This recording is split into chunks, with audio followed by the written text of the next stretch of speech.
I really want to give everyone the full 2 minutes, but let me check to see if there's any more cards. We're like counting to see what that turns into.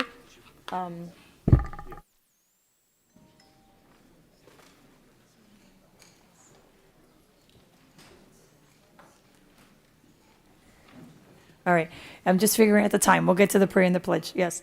And with that, Commissioner Cabrera has volunteered to do the prayer and the pledge. Why, thank you, Madam Chair. Thank you, Lord, for this day, and please bless this body and all the citizens of Miami-Dade County and help us make the right choices for our community. Amen. I pledge allegiance to the flag of the United States of America and to the republic for which it stands, one nation, under God, indivisible, with liberty and justice for all.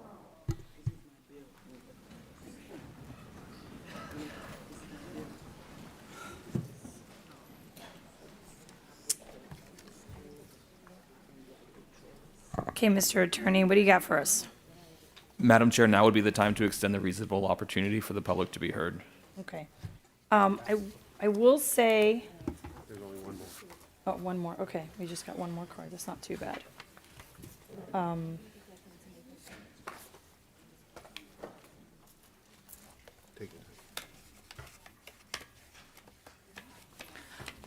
am the sponsor, so I am requesting a deferral of 2J. Are there any other deferral requests, just so that folks know what to speak on and what not to speak on? Colleagues, any other requests? Mr. Attorney, have we received any other requests?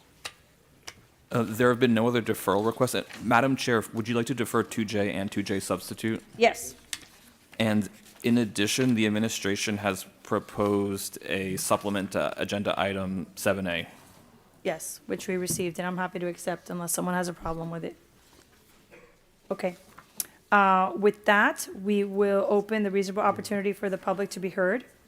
We should do a minute and a half at 100 minutes. We're going to do a minute and a half. That's the best that I could do with the math, given the amount of people that I have. I try not to limit public speaking, but we do have to end in time for the next committee meeting. So even though we were able to move up a little, I just don't have the time to do 2 minutes and then still give the board time to speak on the items.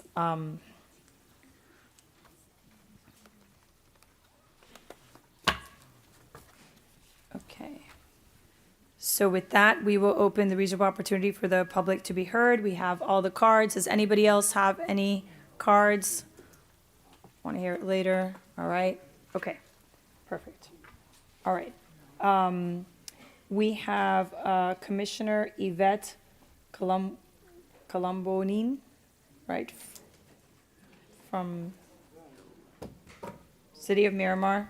We have a few City of Miramar people. I know the mayor asked to speak later on. I don't know if you all want to speak later on or you want to speak now? I'm sorry? Do you want to speak now at the beginning or do you want to speak later on? I can speak now. Okay, perfect. Okay. Your Thank name you and so address much. for the record. Yvette Coburn, City of Miramar Commissioner. I also represent not only just the City of Miramar Commissioner, but I'm a former employee for Miami-Dade County, and I know that this is a regional decision that you are looking at, and I'm asking that you not only consider your constituencies here in Miami-Dade County, but please consider City of Miramar residents, because the City of Miramar residents are your former employees. They are your current employees. They are your families, and they are your friends. Please consider a resolution to not build Airport West so close to the City of Miramar. Thank you so much. Thank you.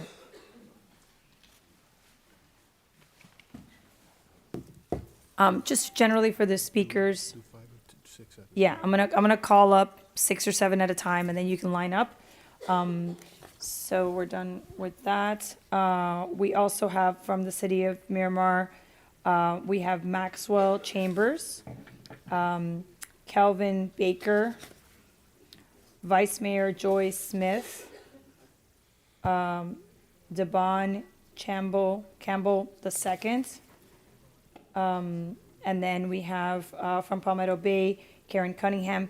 please mention the item that you're speaking to. We have a lot of things on the agenda. There are a lot of things that have to do with waste management, but there are some other items. And then we have Marcelo Valladares from the Sierra Club. If all those folks can start coming up and lining up, that would be great. Thank you. Good morning. Name and address for the record. Good morning, Madam Chair and Commission. I'm Kelvin Baker. I'm the Deputy City Manager of the City of Miramar. I reside at 16211 Southwest 16th Street, Pembroke Pines, Florida. I'm here to deal with the whole issue of public health. It's not a mystery as to why so many have expressed interest in ensuring that this facility is not constructed in their neighborhoods. I've done some extensive reading over these past year and a half, and many of the communities that unfortunately have incinerators have dealt with public health issues. And our position today is that if it's not safe for Doral, if it's not safe for any other city in Miami-Dade County, why would it be safe for the city of Miramar? You see, this whole issue of incineration or whatever, there is a constituent that is released in the air called PFAS. And once it's in the air, it's available for individuals to consume. And we just don't want to be a community that begin to consume and breathe in PFAS, because we know that the public health issues that's tied to it. Thank you for the time you've afforded me. Thank you. Your name and address for the record. Thank you. Good morning, Madam Speaker. My name is Vice Mayor Joy Smith from the city of West Park. My address is 4712 Southwest 25th Street, West Park, Florida, 33023. And I'm here today in supporting the city of Miramar for one, the incinerator, the health risks that the incinerator releases toxic pollutants like dioxin, heavy metals, particles, matters, increasing risk of asthma, cancer, and other respiratory diseases. Okay, so on nearby communities, like, for instance, my West Park, we're close. We're just a footstep away from each other in the city. What affects Miramar, it does affect West Park. So I'm standing here in solidarity with Miramar.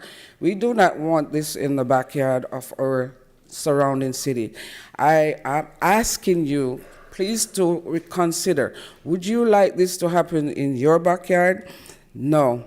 So please, we are all humans. We are all breathe the same breath, that we need to look out for each other. And if it's not good for you, it's not good for us as well. Thank you very much. I thank you for your time. Please vote no on it. Thank you. And I really appreciate everyone staying on time. Your name and address for the record. Good morning, Madam Chair. Thank you. Devon Campbell, Development and Governmental Affairs Officer for the City of Miramar, 2300 Civic Center Place, Miramar. I stand before you as you may have heard, urging you of the health issues related to incineration and the PFAS. Studies show that incineration contributes to environmental contamination, posing significant public health threats through water and food contamination. We realize that this body has an important decision to make, and we urge you from the City of Miramar to consider all constituents, Miami-Dade County, including Broward-Dade County, as well as the City of Miramar. We thank you for your time in considering this. Thank you. Thank you. Thank you. Good morning, Madam Chair. I'm speaking on item 2M, so would this be the appropriate time to do so? Thank you. Well, Karen Cunningham, Mayor, Village of Palmetto Bay, but today I'm here in my capacity as President, Miami-Dade League of Cities. Madam Chair and Honorable Commission, thank you for allowing me the opportunity to speak. I'm speaking today on item 2M. I want to thank you for joining in your district our most recent Board of Directors meeting. We're over 150 members of the Miami-Dade League of Cities cities attended.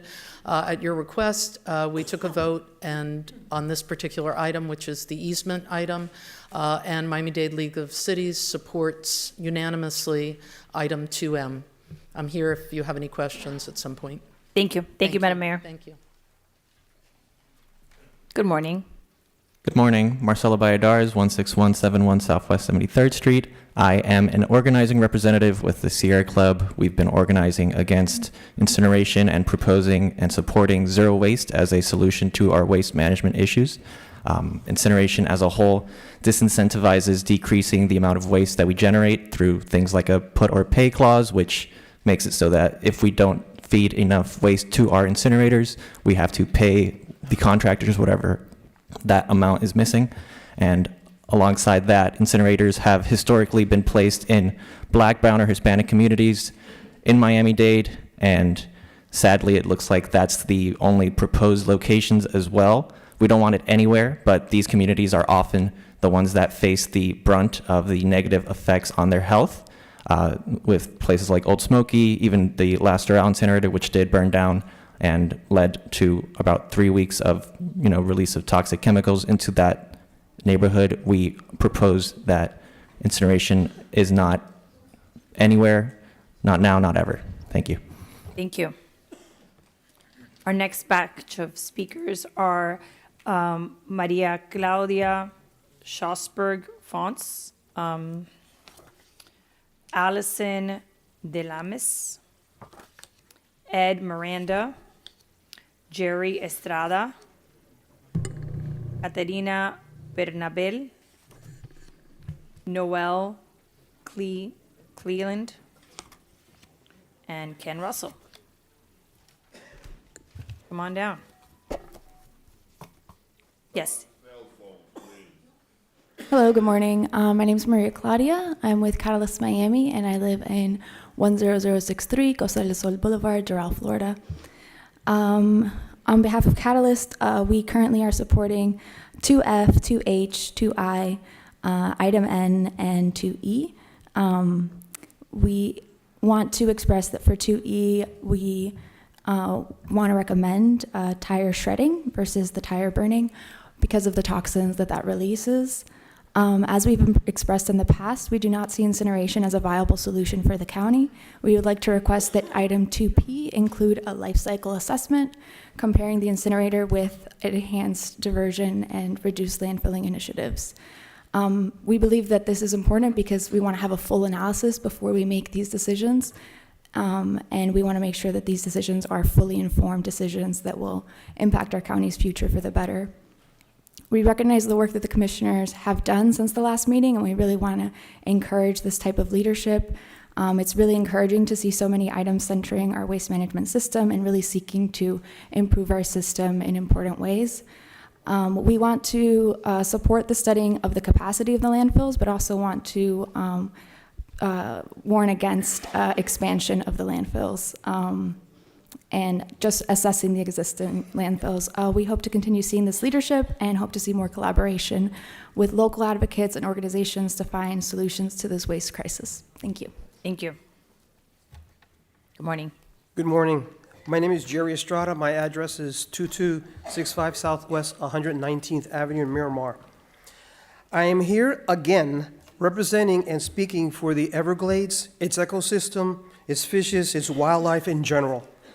I am carrying the voice of our precious natural resources, such as our air and our water. I am speaking for the health of millions of Florida residents who cannot be here to voice their opposition to the possible construction of this incinerator at the West Airport location. Equally, I speak for my family, my friends, future generations, and for myself. I currently suffer from respiratory problems. I remain in absolute disbelief and terrified to know that so close to my home, where I live, they're going to be constructing this incinerator, which will be polluting our air with toxins and acid gases. The water we drink will be full of toxic chemicals, mercury, etc. And our Everglades and all its beautiful and unique wildlife will be forever destroyed. Please avoid all this. Simply Either pick another location or just don't pick one at all. Thank you so much, and I hope you all vote no on this. Have a good day, everybody. Thank you. Good morning. Your name and address for the record? Ed Miranda, 16201 Owasco Circle, Davie. I used to live until last year in Doral, about 6 blocks away from where the incinerator burned. I saw it burn, I smelled it burn, and while it was operational, I smelled it from time to time as well, if the wind was blowing just right. I'm here to tell you that there are alternatives to incineration and landfilling. I've sent every commissioner emails with regards to different mode of taking care of all of this 5 million tons of waste that you have here. This system does not pollute, it does not burn, it does not landfill, it does not bury anything. It basically takes your waste and it processes it in a closed loop system, and it yields a bunch of carbon-based materials that can be sold to other manufacturers that produce things like electric vehicle batteries and things of that sort. You do not need to pay $1 billion for a new facility. This group will pay for their own facility. They're a manufacturing company, and they will probably set up about 100+ jobs of high-paying jobs for this facility as well. All they need from you is a commitment to send a certain amount of municipal solid waste to their front door, and they'll take it from there. Thank you. Thank you. Morning. Hi, my name is Noel Cleland, 5990 Southwest 50th Street. And I must say, I'm tired of talking about incinerators, and I'm sure you're tired of hearing about them as well. At the last meeting, there was talk about we need to be more like Japan because they do such a great job of incineration. So let's look at Tokyo. They have 21 factory-sized incinerators, with most burning about 1/10 of what's proposed for our giant project. In comparison, the United States, in the entire country, has 65. Residents in Tokyo are required to compost all feed waste and sort other garbage into 34 different bins required for recycling. Bottles and cans must be rinsed before placed in containers for curbside pickup. Milk and juice containers must be flattened before discarding. Neighbors notice and often complain if someone ignores the rules. So maybe we should not look to Japan as a solution until we are ready to also address the cultural differences that would be difficult for us to implement such a model in South Florida. Maybe we should look more to Austin, Texas, or Santa Barbara, California, where zero waste initiatives are working. In fact, with only 65 commercial incinerators in the entire country, it's time to realize that there are better ways of diverting our waste from a landfill than the way the cavemen used to do it. So let's get the report from the zero waste consultant before deciding what comes next. Thank you.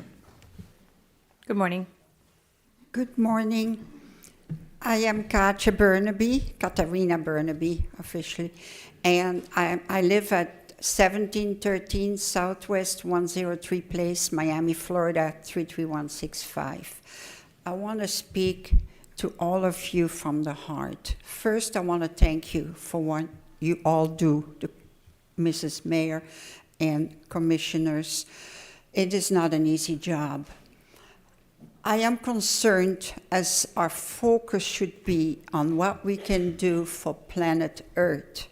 It needs our help. Manatees are starving to death. We lost 2,000 of them. Whales are in trouble. Dolphins are in trouble. Our grandchildren depend on us for a future. Our great-grandchildren. We all love them dearly. So when you make a decision, I would ask you, I know money talks, take away the dollar signs of your eyes, because it blinds you. Everybody is greedy.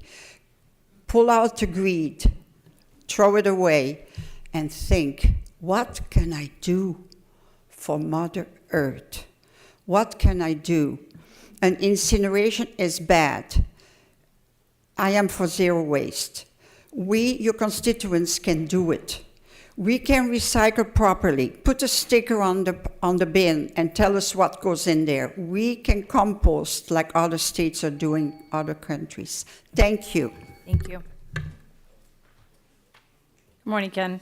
Good morning, Chair and Commissioners. Thank you for having me. Ken Russell, representing Sierra Club. I live at 3142 Ohio Street, Unit B in Little Bahamas of Coconut Grove.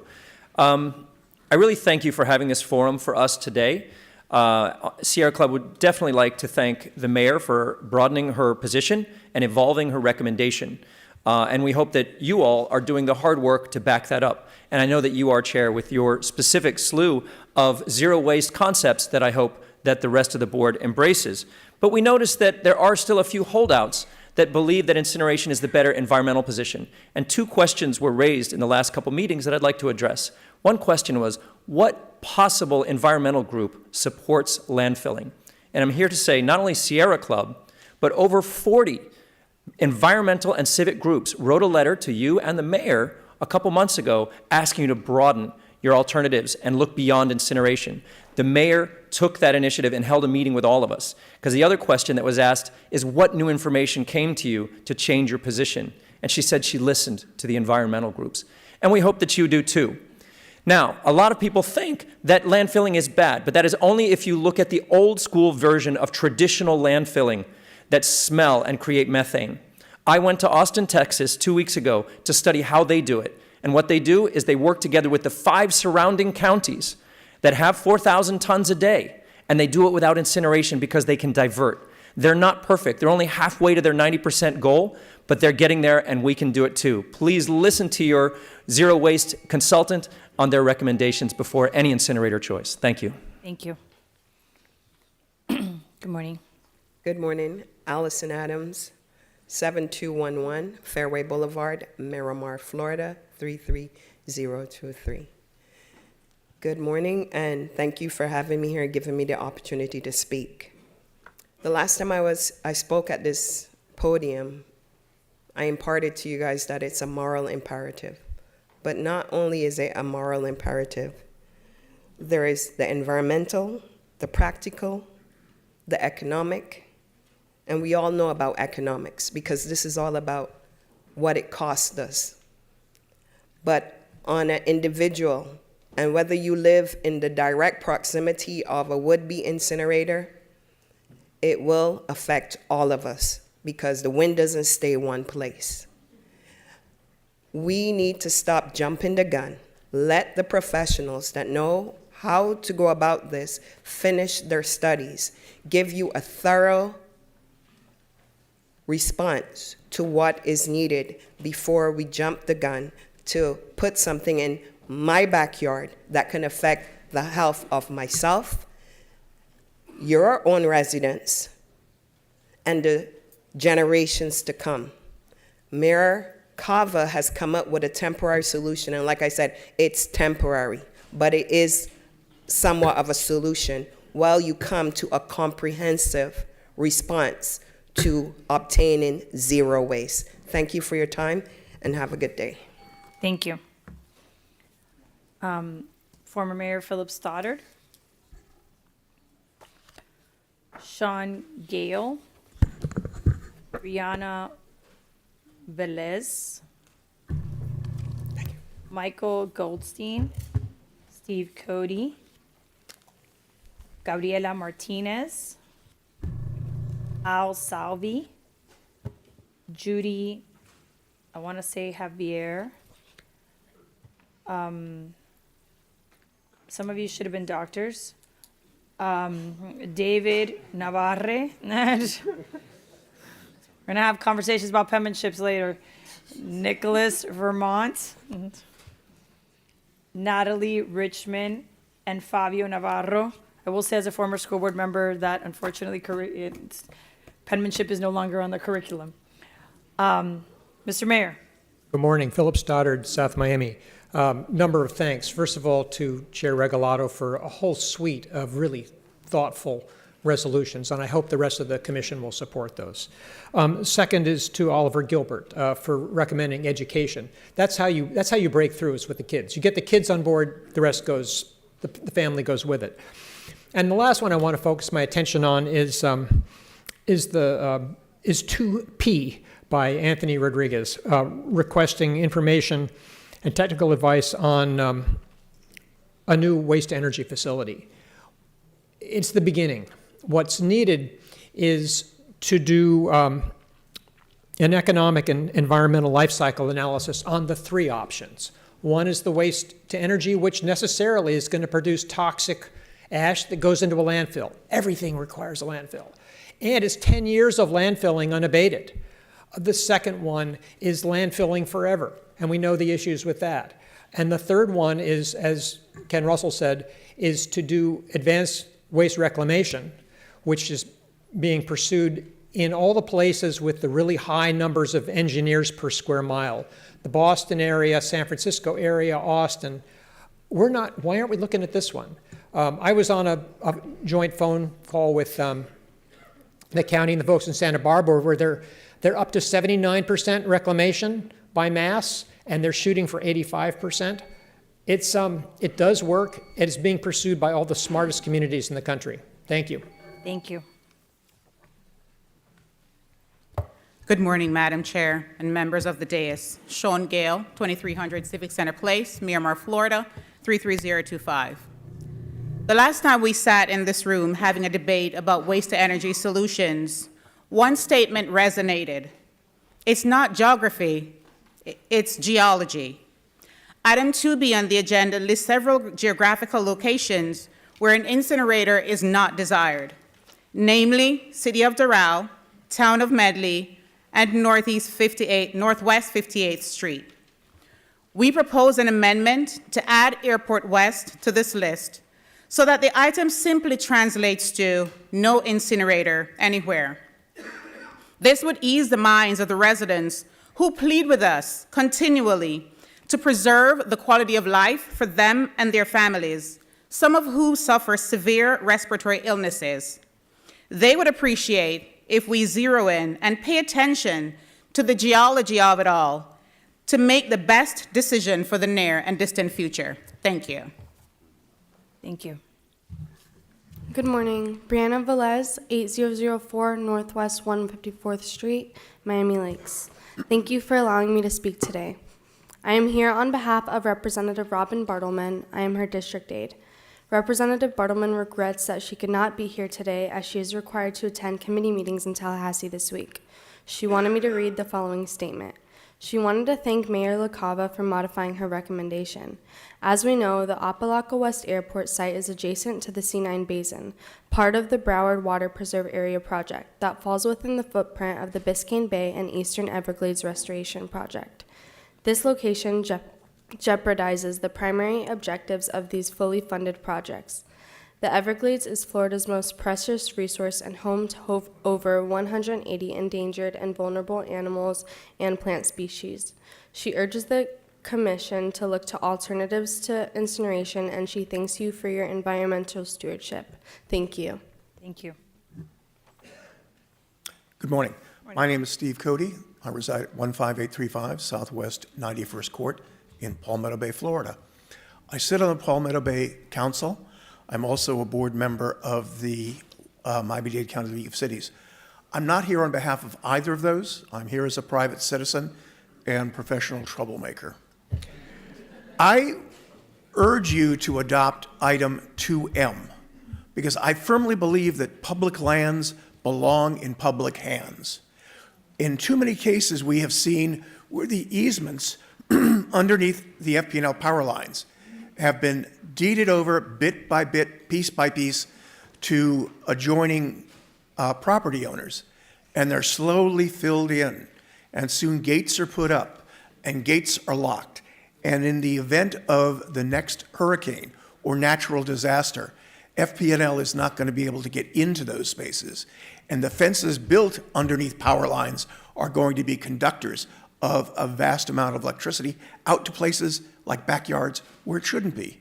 So I would encourage you to adopt 2M. I would even ask you to make it stronger, to say that once the land is conveyed to a municipality, that it not be allowed to be carved up and given out to individuals. If you say we should have public lands, I say keep them in public hands. Thank you very much. Thank you.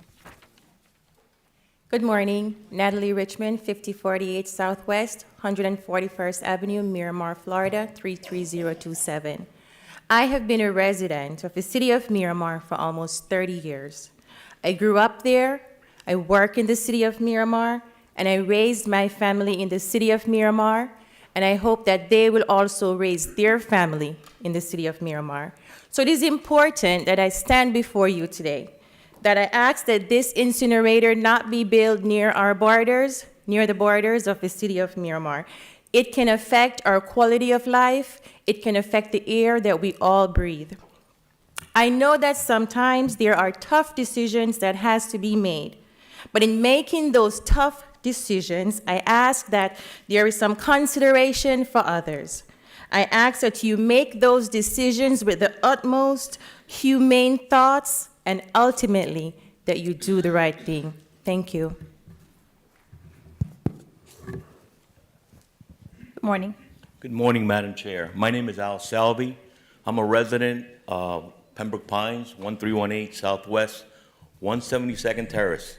I'm here today in opposition to this incinerator that's going to be built, that's being proposed to be built at the West Airport location. As you can see here, there's a lot of folks here that are representing the opposition of that incineration, including the Coalition of Great Cities of Pembroke Pines, Miramar, Southwest Ranches, Weston, and all the other ones that are speaking. But I'm here specifically to talk about individuals that are affected directly by this. The most vulnerable of the populations, the disabled, the elderly, the children, the schools in our area, the senior center in West Miramar. These people, a lot of these folks are suffering from huge health issues. If you put an incinerator in our backyard, it would increase our health risk, and it would cause a lot more difficulties and hardship for people that are not as, I'm going to use the word, as strong as other citizens or residents. Where a lot of us are elderly, we don't have the way of we're on fixed income, most of us, and we just don't have a way of sustaining ourselves and dealing with these health issues. But by putting the incinerator, it's only going to complicate our lives even more, make it even more difficult for us. And incinerator is not going to serve the purpose that it's intended to do, which is really get rid of waste. What it's going to create is toxic. It's going to ruin the environment. It's going to really hurt the communities overall. And we don't want this incinerator anywhere near our communities. We didn't buy in our area or community, and before we bought there was no incinerator. So why should we get an incinerator now? So please consider the vulnerable populations, the disabled and the elderly. Thank you, and the children. Thank you. Thank you, Alan. And for the record, we say special abilities and people that need more resources. Yes, your name. Good morning, Fabio Naranjo. I'm a resident of 18712 Southwest 27th Street in Miramar, Florida. I've been a resident of Miramar for the past 20 years. And I am here to ask you, as my neighbors, good neighbors, to be good neighbors. As a resident of the city of Miramar, I'm raising a family. I have a 12-year-old. And I am very concerned about the building of an incinerator anywhere in the city, near the city of Miramar, or in Miami-Dade County for that matter. I'm specifically opposed to the idea of having item 2B in the agenda today that specifically excludes the building of this incinerator in the West Airport West portion of the county, and removing the 3 other locations. We advocate for not the construction of an incinerator, but dealing with matters of recycling in ways that are more conducive to healthy living. And some of those items, by the way, are part of the agenda today, and I hope that you guys discuss those. I'm asking you this once again as the neighbor that Miami-Dade is to Broward County, but also as the neighbor to our city. We are the closest city to Miami-Dade County, and we ask you to please be good neighbors. Help us out. We're all in this together. Thank you. Thank you. Good morning. My name is David Navarrete. I live at 378 Southwest 188 Terrace in Pembroke Pines, Florida. And thank you for the opportunity to be here today. I want to talk about against building an incinerator close to Miramar because I live close by, and I have lived there for more than 20 years. And I want to say something about the negative impact of our water quality if it's to be built there, the toxic emissions from the incinerator will deposit into our water sources, contaminating local lakes, rivers, groundwater supplies. We have many lakes in the community of Sunset Lakes that will no doubt be at risk if the incinerator is built close to us. Water contamination could harm our local wildlife. We have a lot of deers. Disrupt the ecosystems and pose threat to our public health if toxins enter our drinking water. Additionally, in my backyard, there are American bald eagles, and we have American bald eagles in the area. We must also protect the American bald eagles because they're protected by the federal government. Thank you again, and God bless. Thank you. Madam Chair, Commissioners, my name is Michael Goldstein with offices at 2100 Ponce de Leon Boulevard. I'm here on behalf of the City of Miramar. Thank you for this opportunity to present public comment and for all of your time learning about these important issues. We have, on behalf of the city, submitted a vast amount of objective, data-based information for the Commission's consideration, and that's what I want to focus on in the amount of time I have remaining to present remarks. You've heard a lot of policy considerations so far today, but we also want to emphasize that there are solid data-driven reasons to reject an incinerator not only at Airport West, but anywhere. Indeed, it is the position of the City of Miramar that there should not be an incinerator anywhere in Miami-Dade County. There were several reports provided to the Commission on January 24th, 2025, one of which in particular I want to bring to your attention, quantitative analysis of projected emissions from the proposed Miami-Dade County trash incinerator, which demonstrates that a 4,000-ton-a-day incinerator would be one of the largest industrial air polluters in the county. It would rank first in emissions of ammonia, cadmium, dioxins, hydrochloric acid, and sulfur dioxide, third in greenhouse gases and mercury, fourth in nitrogen oxides, and account for 73% of the dioxin emissions from industry in Miami-Dade County. We also submitted a report we call Most Responsible Landfill Options for Miami-Dade County, which shows 12 viable, from an environmental justice and social and financial viability perspectives, 12 landfill options outside of Miami-Dade County. Thank you. Good morning. Good morning.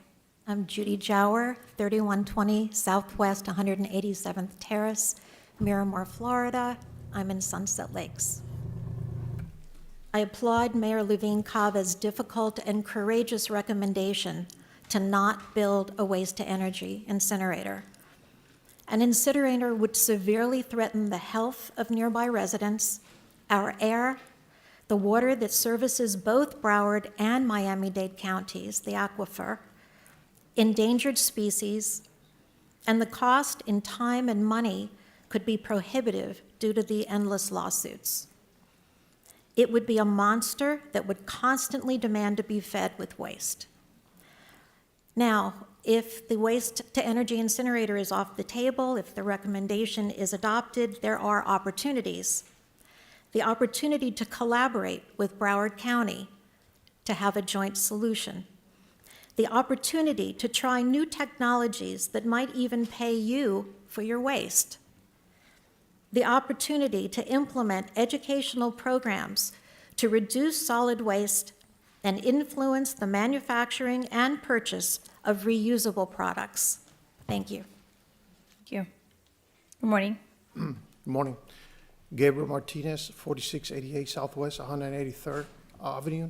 I live in Sunset Falls, a mile and a half away from this location where the incinerator will be built. I'm here to say Murphy's Law. Murphy's Law states that anything that could go wrong will go wrong. Mechanical malfunction, mistakes, human error. This incinerator will eventually release chemicals into the air, and these toxic chemicals will be carried by wind into nearby communities, into nearby houses. Our families will be breathing these toxic chemicals. So please, listen to the recommendation from your experts. They are proposing you to go with the landfill approach. You know, and we saw how hard the commissioner from Doral fought to protect his people, protect the residents of Doral, and we never wanted the incinerator to be built in Doral. But at the same time, you're sacrificing the residents of Miramar. You're sacrificing the residents of Broward County. So I'm here to say, respect your neighbors.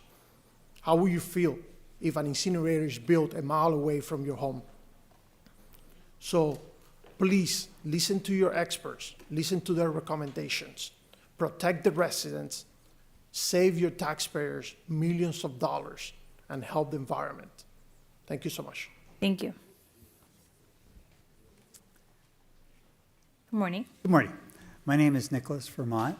I have been a resident of Miramar since 2010 when I moved here from New Jersey with my 6 children. They're currently in college and they're attending schools all over the state. So I'm an empty nester right now. And the point that I'd like to make first is that the proximity of a waste incinerator plant will likely result in decreased property value for our residents, making it harder for families to sell their homes and relocate. This may also impact the desire for property buyers to move into our city, but that's not the most important thing. The most important thing is that long-term exposure to chemicals released by incinerators is likely to cause chronic illnesses such as respiratory disorders, heart disease, and cancer. About a year ago, I lost my sister to cancer, and also she was suffering from dementia, so this is close to my heart. Children exposed to pollutants may suffer from developmental delays and weakened immune systems, impacting future generations in Miramar. So I thank you for your time, and I beg you not to build the incinerator in Miramar. Thank you. And for the record, Mr. Vermont, your address is 3120 Southwest 187th Terrace? Yes, it is. Thank you. All right, our next batch of speakers, Brett Halper, Camilo Mejia, Anahel Ayer, Salvador Zuniga, Berencia Llanes, Johnny Douglas, Dr. Karen Hollis, last name Shine, I think. Leticia Ortiz Garcia. Good morning. Good morning. My name is Brett Halby. I live at 17758 Southwest 36th Street in Miramar. And I've seen a lot of these meetings where residents of Doral have voiced health concerns, and they blame that on the previous incinerator. So, I mean, seeing that is the case, I just can't understand why we would want to build another incinerator, even if it's quote-unquote clean, because we all know it's not really going to be clean. I mean, if it was going to be clean, why would Doral have voiced such a concern over it? So, an incinerator is just a terrible idea. An incinerator next to the Everglades is just insane to me. So I can't understand why this is still being discussed. I mean, the answer is right there. Reduce our waste, move towards a zero waste solution, paired with whatever landfills or other options we have. But an incinerator makes no sense in any way you look at it. Environmentally, from a health perspective, it's going to burn you're going to have all this toxic ash left over. You're going to keep that, next to the Everglades, right next to where all our water is for South Florida. It's just, I think you heard my point. I really hope you reconsider and find another option other than the incinerator. Thank you very much. Thank you. Good morning, Salvador Zuniga, address 2086 Southwest 195th Avenue, Miramar, Florida. I'm here in opposition of a waste-to-energy facility. While I understand the need for waste management, there should be a tri-county effort, I believe, to evaluate different options that provide a long-range, sustainable solution that is environmentally conscious to South Florida. These type of facilities are a once-in-a-lifetime decision. Therefore, I encourage you not to rush and engage in further analysis, options, and conversations with both counties, Broward and Palm Beach. Although we are divided by jurisdictional county lines, we are all neighbors that we all breathe the same air and depend on the vital ecosystem of the Everglades. At the same time, I will support your mayor's recommendation to continue hauling off the Tri-County area. This will give you time to continue evaluating a more sustainable solution. Going with a waste-to-energy facility will set a precedent that this is the best solutions for large counties to manage their waste. Also, it will not be conducive to your goals of zero waste. Once you build it, you will need to feed it either with your own waste or import waste from off-site areas. Thank you. Thank you. Good morning. My name is Camilo Mejia, and I live at 3482 Fro Avenue, Miami, Florida, District 7. I am the Policy and Advocacy Director at Catalyst Miami. And as my colleagues said earlier, we're here to support Commissioner Bermudez's resolution to study landfill capacity and for our county to do everything in its power to divert organic and recyclable waste prior to sending it to any landfills. We strongly oppose item 2B on identifying a new incinerator site and oppose any expansion of any existing landfills. We support Commissioner Regalados's initiative on recycling tires, mattresses, and cardboard, as well as the methane extraction from landfills.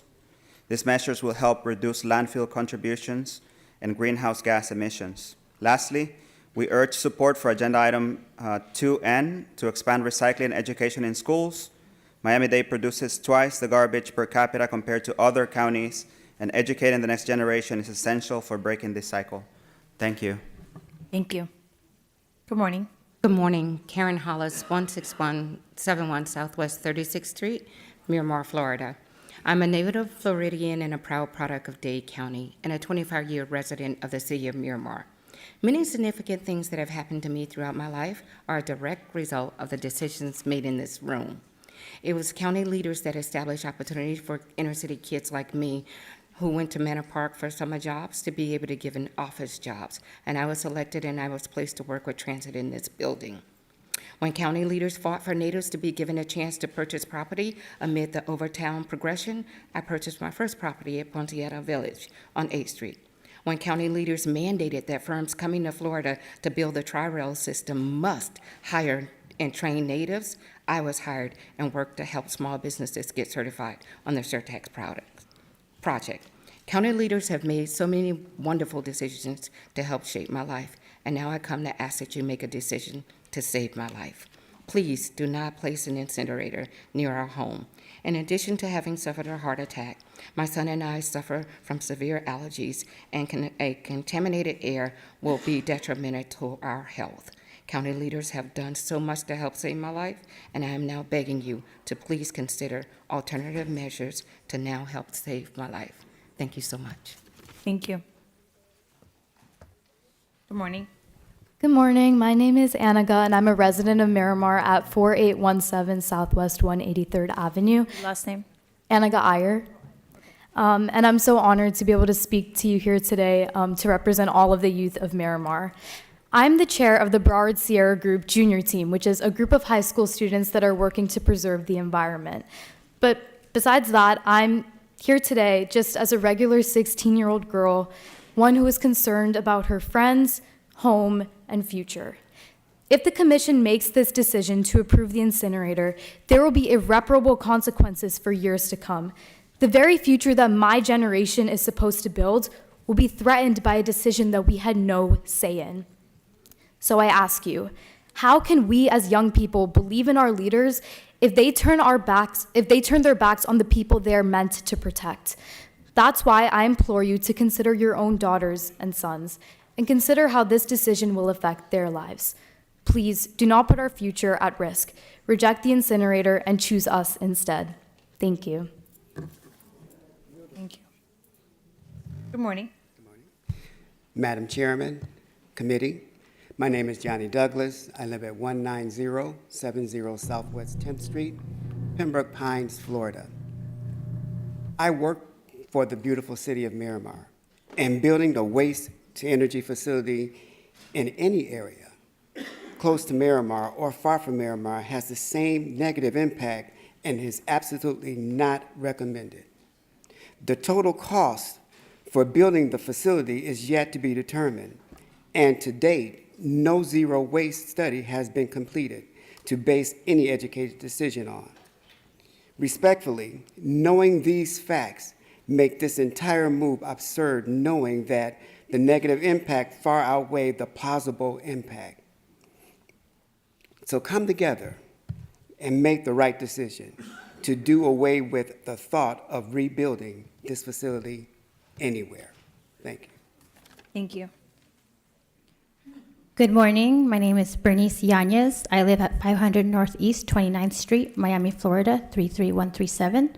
I'm against item 2B, which is choosing where to put an incinerator. Everyone has spoken against it. No one wants it. Say we don't build it. And then the question is, if you're not burning your trash, what are you doing with it? That's where zero waste initiatives come in. And zero waste is aspirational. It doesn't mean you don't produce zero waste. It means you're trying to divert 90% of your waste from going to landfills. And I'd like to thank Commissioner Regalado for everything you've brought up, which starts to move that way. So I'm supporting item 2E, which is the recycling of tires and mattresses. So that helps keep things out of the landfills and helps them from filling up as quickly. I do propose that the tires get shredded and not burned. Just keep that in mind. Also supporting item 2H, which is increased recycling of cardboard. Item 2F, which is the closed loop recycling at the airport and seaport, which is a good way for us to see how we can recycle, compost, do all these things that will help us to get to zero waste.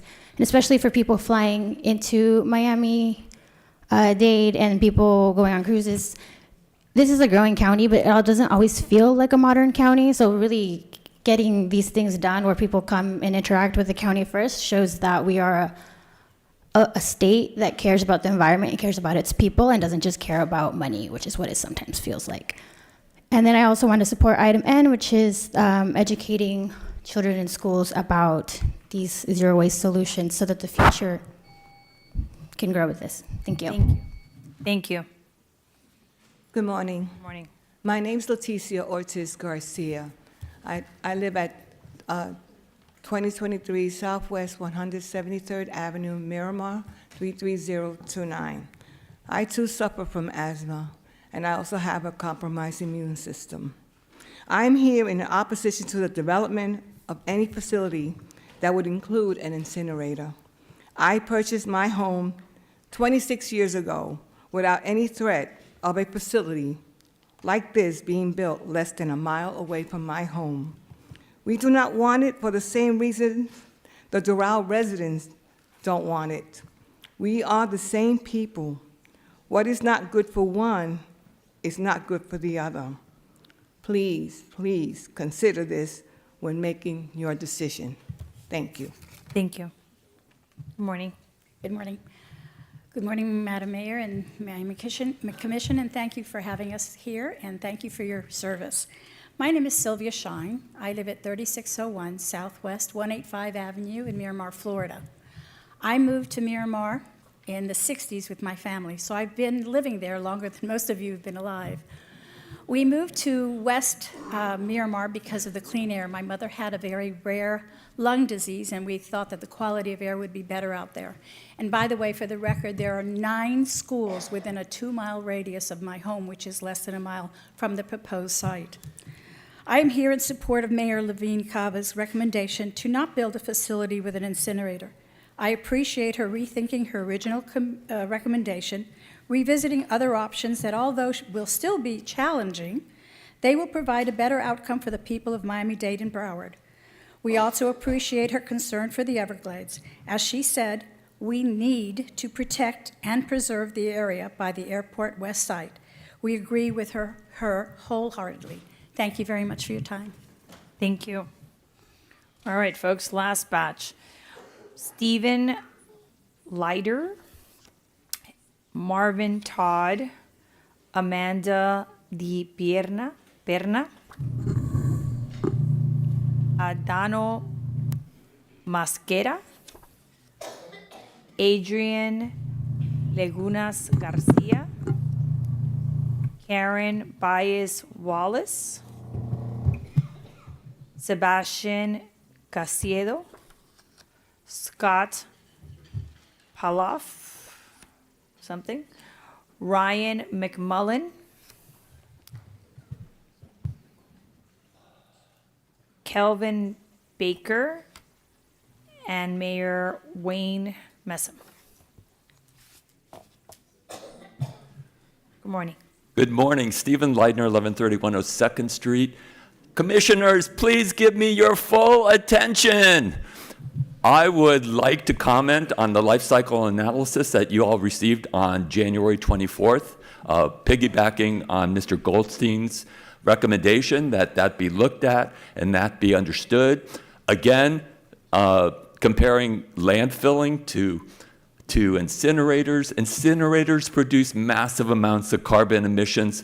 Think of our greenhouse gas emissions. We are ground zero for climate change, as all of you know, and emitting this massive amount of greenhouse gases is, we're digging our own graves. We're digging our own graves.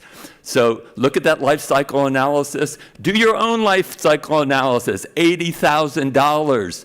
And also, we need to reduce our input into our waste stream. We produce twice the amount of waste. And look at, pay-as-you-throw options. I have not heard that conversation. We need to reduce our waste. Pay-as-you-throw is our best opportunity to do that. Thank you. Thank you. Hi, good morning. My name is Amanda Di Perna, and I live at 11319 Southwest 248th Terrace, Homestead, Florida 33032. And I work for local nonprofit Debris Free Oceans. Our mission is to empower Miami to go zero waste. So I would just like to start off by thanking you, Commissioner Regalado, for championing multiple zero waste initiatives, including recycling tires, mattresses, and cardboard, implementing closed loop recycling at our air and seaports, and extracting methane from our landfills. These steps are all critical in reducing our county's waste footprint. Additionally, I would like to support Commissioner Gilbert's push for increasing education in local schools around recycling and the reduction of waste. As we all know, we've heard this many times, Miami-Dade County produces twice as much trash per capita as the national average, and so the way we can start with reversing this trend is by educating our next generations.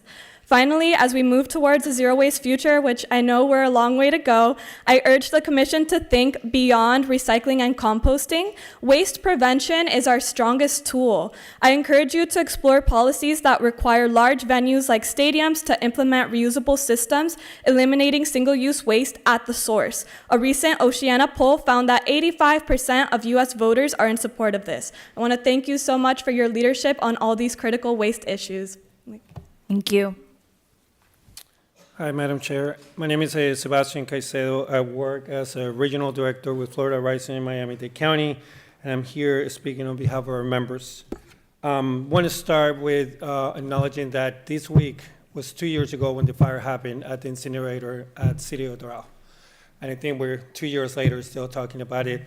We appreciate the initiative that the Commission and the Mayor has taken, some of you are moving into a transition of zero waste.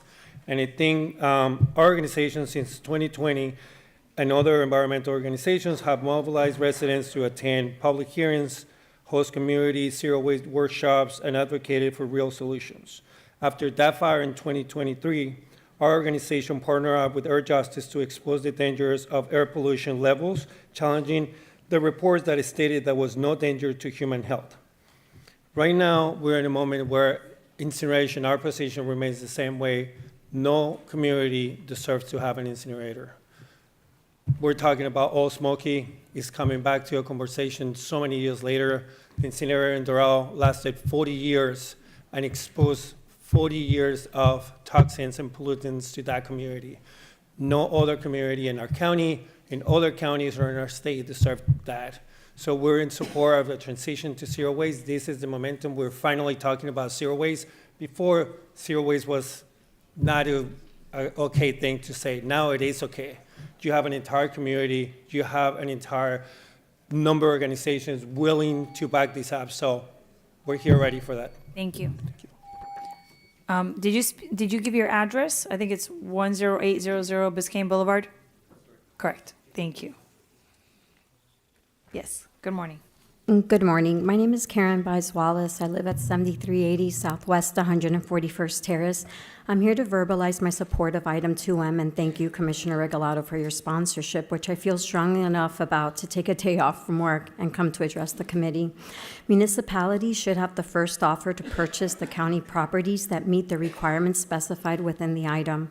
Since the current process that is in place is confusing to the public and not always followed as stipulated within the County Order 8-4 and even on the county's website, which states that surplus parcels can be purchased by the public through a sealed competitive bids, and furthermore, the county's own website, which stipulates that state law prohibits the non-competitive sale of publicly owned property to private individuals and companies, keywords being non-competitive. Properties subject to competitive bidding are advertised for lease or sale via sealed bid for a minimum of 2 weeks. The county failed to follow its own process on 4 folios, which are located about 1,000 feet from my front door, and meet the descriptors of the properties that 2M addresses. There were no posted public notices, there were no mailed notices, and preference appears to be given to adjacent homeowners, which is a term that was removed from the last 2 revisions of Rule 8-4 since 2020, thereby not providing equitable opportunity for the public to purchase available county properties. This item clarifies the process that uses and provides hierarchy as to whom first rights to these county-owned properties should go to, just to name a few. My preference is that almost 200 signers of the petition in public land should remain exactly that, public. Thank you. Thank you. Good afternoon, Commissioner Regalado. I appreciate your time and your attention. My name is Ryan McMullen, and I live in Coral Gables at 5201 Orduna Drive. I'm speaking to you today as a senior at the University of Miami and as the acting president of the university's student-led sustainability agency, Eco Agency. I'm speaking in opposition to the construction of all new waste incineration facilities. As a young person, I can testify that the topics of public health, waste management, and harmful greenhouse gas emissions are extremely important to us. The decisions made on the items discussed today will determine the future waste management systems that we will ultimately inherit. And failing to innovate towards zero waste strategies, and instead moving towards as harmful a practice as waste incineration, will send a direct message to future generations that the price of healthy communities and of sustainable waste management is simply too high.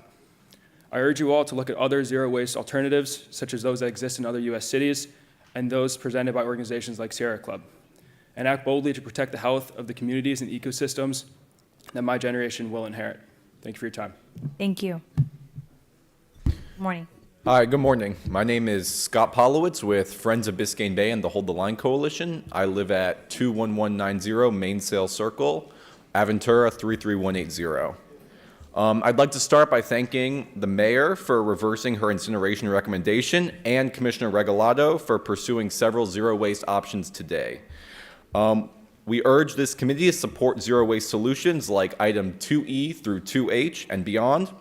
I'd also like to thank Commissioner Gilbert for his proposal of waste reduction in schools, which I believe should include waste reduction and education measures like bringing back washable lunch trays and phasing out single-use plastics and styrofoams in our schools, K through 12. The most efficient, effective, and environmentally friendly way to solve our waste crisis is by producing less waste in the first place, namely through comprehensive recycling and composting programs, including partnerships with private businesses like restaurants, grocery stores, and construction and demolition operations. We can work together towards a future where we do not burn our trash and minimize the tonnage sent to landfills, but instead repurpose it to create a circular economy and demand and supply of these items. Citing an incinerator is a mistake and would lock us into a dirty fuel and pollution until at least 2060. So not just my generation and the next generation, but the generation after that even and beyond. And this siting would also compete with zero waste efforts, as others have said. We have a once-in-a-generation opportunity to move away from past practices and pursue all feasible avenues to waste reduction, and there's no time like the present. Thank you. Thank you. All right, Mr. Mayor. I'm going to call really quickly the folks that I have. I have Adriana Legunas Garcia, Marvin Todd, another Adriana Mosquera, Kelvin Baker. Any of those people? Going once, going twice? All right, Mr. Mayor, welcome. Good morning, Madam Chairwoman. Thanks for this opportunity. Name and Wayne Messam from the beautiful city of Miramar, 2300 Civic Center Place, Miramar, Florida, 33025. Thank you. Thanks for this opportunity. The important chore of deciding how to replace and where to rebuild the Doral incinerator has forced the city of Miramar to stand in objection of any and all possibilities that would deleteriously impact our quality of life, our health, and our region's sensitive ecosystem. Mayor Levine Cava's initial recommendation to build the incinerator at Airport West, just an eighth of a mile from the city of Miramar, enraged the city of Miramar and our residents because we had not been consulted or even informed that the first recommendation had been made. After much outrage, meetings with many of you, the collective opposition of so many stakeholders questioning the implications and the cost of building what would be the nation's largest incinerator, the mayor's current recommendation now considers other methods of disposal, the cost of building an incinerator, and the concerns of residents and environmental groups, and no longer supports building an incinerator, at least for today. The city supports the mayor's current recommendation to not build an incinerator at this time. We believe incineration technology does not belong in anyone's backyard, especially next to the Everglades and next door to Miramar residents. Harmful dioxins and PFAS are not completely removed from even the latest technology of the newest incinerators that have been built worldwide. In fact, it discounts the claims that have even been made from this dais. And in closing, we believe as a region, Miami-Dade County and Broward County should work together as a region to reimagine resource recovery and disposal. Implement a comprehensive zero-waste energy strategy that doesn't threaten Miramar or Miami-Dade County's residents or sensitive ecosystem. Mayor Levine Cava has proposed a solution and plan that positions this commission to take the necessary time to get this decision right. Thank you. Thank you. Thank you. All right. Thank you, everyone. So that closes the reasonable opportunity to be heard. Mr. Attorney, time to set the agenda. Madam Chair, the matters proposed for today's agenda are those listed in the official agenda, which includes the changes set forth in the changes memo. In addition, a supplement to item 7A is proposed by the administration for addition to the agenda. We lost you. You're speaking. We can't hear you. Oh. I think the microphone cut out. In addition to the official agenda, a supplement to item 7A is proposed by the administration. And Madam Chair, you have requested deferral of items 2J and 2J substitute to this committee's next meeting, March 10, 2025. A motion to set the agenda is now in order. Thank you. Can I have a motion? Thank you. A second? All those in favor say aye. Aye. All right. So I think we're just gonna take them just one by one. The only thing is, I want to do 2F first, if no one has a problem with that, just because I want our airport people to go back to the airport. I don't like having Ralph and his team sitting here for long periods of time. So if we can start with 2F. Does anyone have an issue with that? Are we good? Yes? All right. So I mentioned this at our special meeting, but the idea behind 2F is that after doing a lot of research on zero waste, it was really important to have a closed loop. So, the folks that are doing it well is Disneyland and Disney World.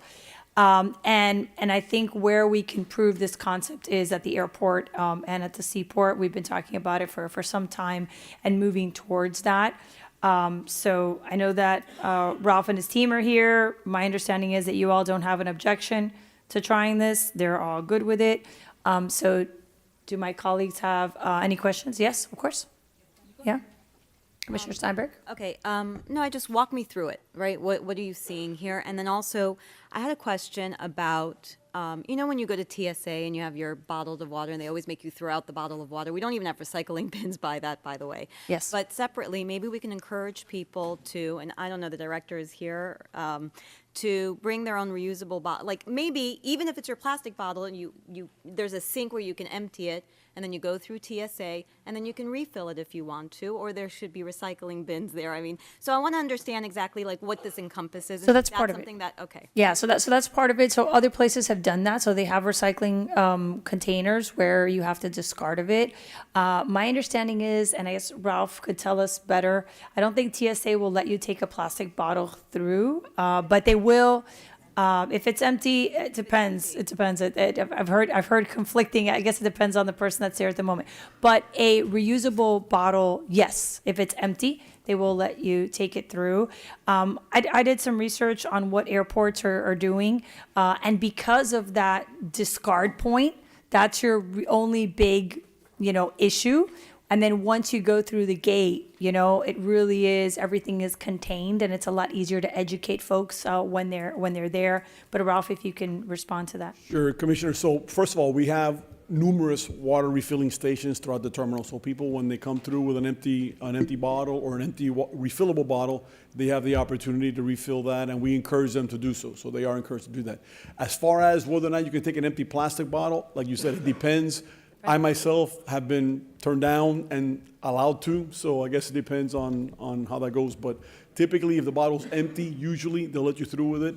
Obviously, we encourage to have refillable bottles, to limit the single-use plastics. Yeah, so I do support the item, obviously, and I'm happy to move it, but I think it would behoove us in the short term. We could put recycling bins in the front there. We can do things to encourage and message and educate even before you get to that contained areas you were speaking of. Great, thank you. We'll certainly renew that. Thank you. Commissioner Cohen-Higgins. Thank you, Madam Chair. What are we doing right now at MDAT for recycling? Anything at all? Of course, we have a recycling contract that we've had in place since 2015. It was renewed with a 2-year option to renew back in 2019, I think. The company changed its name. But yeah, we do have a recycling contract in place, and I have some of the statistics I can share with you as far as how much is recycled to date. Okay, and so what does this item do in addition to what we've been doing since 2015? Well, you want to speak to it, or? No, I can. So I looked at the recycling contract, and again, Ralph can give you the numbers. The recycling is pretty good, but this really does look at the airport as a closed loop and looks at different locations where we could do more recycling, and it creates goals, which currently the recycling program does not do. The current recycling program just is kind of like, we hope you do, and let's look at those numbers. This kind of changes the dynamic of that, and to Commissioner Steinberg's point, would have an educational component and really work with our concessionaires and everyone else at the airport to get us to more of a closed loop understanding of recycling. So I don't know if you want to give the numbers. They're actually pretty good. Commissioner Cohen-Higgins, between 2019 and 2023, the company, the vendor that handles recycling at the airport, recycled about a little bit over 3,000 tons of cardboard and nearly 2,500 tons of paper, bottles, et cetera, during that period of time. When the new company came on board, I think to date, they have recycled, as of last month, because we don't have this year's data, about 815 tons of cardboard and a little bit over 600 tons of paper and bottles and plastics. Great, and are we engaging outside consultants to come up with this plan, or is this something that we're going to do with our professionals here at Miami-Dade County? My understanding is we'll be working with the consultant that's doing the work for the solid waste department. Us and the Seaport will be working together with them on this study. Right. So just a direct. point. So we're paying a lot of money for a zero waste plan, but a lot of the items that I'm bringing today that we've been discussing with staff, we're already doing some of this work. So why waste, why wait 2 years to have them come back and tell us that we could do this at the airport and at the seaport because they're closed loop? So we're kind of getting ahead of that. And Roy has been really great with his staff. We all have a good understanding of how we could get to better goals. So the idea is to do some of this work now as we wait for those recommendations. And by the way, Commissioner, we do have recycling trash cans throughout the terminal. I'm sure you've seen them when you walk around, that they're a combination, regular trash and recycling. So we do have, I can give you the exact numbers, but it's hundreds throughout the terminal that are used. Thank you, Mr. Director. So we had an open loop plan or program, and this is having us create a closed loop plan or program? It is a essentially- directive for us to evaluate a closed loop program or plan for recycling at both the airport and the seaport. Okay. And our WASD director, I see you raising your hand. Is there something that you want to add? Not our director, I'm so sorry, chief. I'm so sorry, our chief. Commissioner, for the record, I'm Roy Coley, Chief Utilities and Regulatory Services Officer. I just wanted to point out two things. One is the administration, as was mentioned, at the direction of Mayor Levine Cava, did hire an outside expert to study zero waste. And yes, we are already doing some of the things we believe they will advise us. We also want to validate what we're doing. We're following best practices. That's their purpose, make sure we're doing everything right. We interpret the discussions we've had with the chair on this closed loop, meaning that at the end of the day, we would control what goes into the site. Therefore, what comes out of the site can be more responsible and compostable. The only other thing I would add is, respectfully, if this entire agenda passed today, there's at least 10 directives to staff. I would ask you to consider that in the time you expect those directives, because it's really the same people doing them all. And so we would like a little more time on each. I know, Roy, I know. We'll talk about it. I've also given you a lot of data and fun stuff. Thank you, Ralph. Does anyone have any other questions on airport and seaport closed loop? All right, seeing none. Commissioner Steinberg moved it. Can I have a second? Second. Thank you. All those in favor say aye. Aye. All right, Ralph, go back to work. Thank you. And Madam Chair, is that on the substitute? yes. All right, so now we'll go to the regular agenda and we'll start taking them one by one. Commissioner Bermudez, you want to start with yours, 2A? Sure. Which one, 2A? Yes. Thank you, Madam Chair, and the committee for giving me the opportunity to be here. Obviously, this is pretty straightforward. Essentially, I think we need to, based on all the conversations we had at the last meeting, and on the contracts that we have, just to make sure we have a clear understanding of the county's landfill capacity, what we can or can't expand, and a cost-saving analysis as to what are the options. So it's pretty straightforward. I know it's more numbers, but I Right. think we need them to make a good decision in moving forward. So that's essentially what this item entails. Thank you, Commissioner. I would add, Commissioner Higgins has an item that's very important because it changes the rules for composting. And I know because when I got elected in 2020, that was one of my first things. I spent the first 2 years trying to figure out how to compost in Miami-Dade County. It's very, very difficult. My district has the only composting project that has ever been done in Miami-Dade County, and it takes a tremendous amount of work. There's two items, one that Commissioner McGee has, and the other one that Commissioner Gilbert has. And these are tied to Higgins's item because one of our issues is the definition. So for example, in the landfill in the north, if we could reuse or recycle construction debris, then that would help us with capacity, right? But right now we can't. So the only thing, I appreciate the 30 days, but Commissioner Higgins and I are working on the other one. So these two, I think, will go hand in hand. I don't think the information that you're going to get without that one being changed is going to be sufficient. So I don't know if you're open to maybe waiting like 90 days or waiting until, so they ride together. because I just think, and it's fine if you want to get that and then, and then kind of refresh it. No, I'm fine. I mean, I don't think the 30 days may be too short. I'm fine with, that and again, I'm fine with discussing the composting also, obviously. It goes hand in hand, and I will tell you, and I'll be talking about it when we talk about some of my items. I was recently in Las Vegas, and they actually they reuse all the food waste. And look, we talk about who creates more waste. No one creates more more waste than Las Vegas, but they take all the food waste from the hotels, the restaurants, and the casinos, and they actually reuse it all and feed it to pigs. It's fascinating. But one of the things that the issues that we have, and that's why one of the items that I'm bringing is for landfill or composting outside of Miami-Dade. Our October water line is very close to the surface, and because of the limestone, the liners are very difficult, so even the composting. And a lot of these food waste have arsenic, which is why our composting program in D7 has earthworms, because it's the only way to take out the arsenic. So it gets super complicated in terms of the ability to do it. So if I could amend it to 90 days, that would be my only request.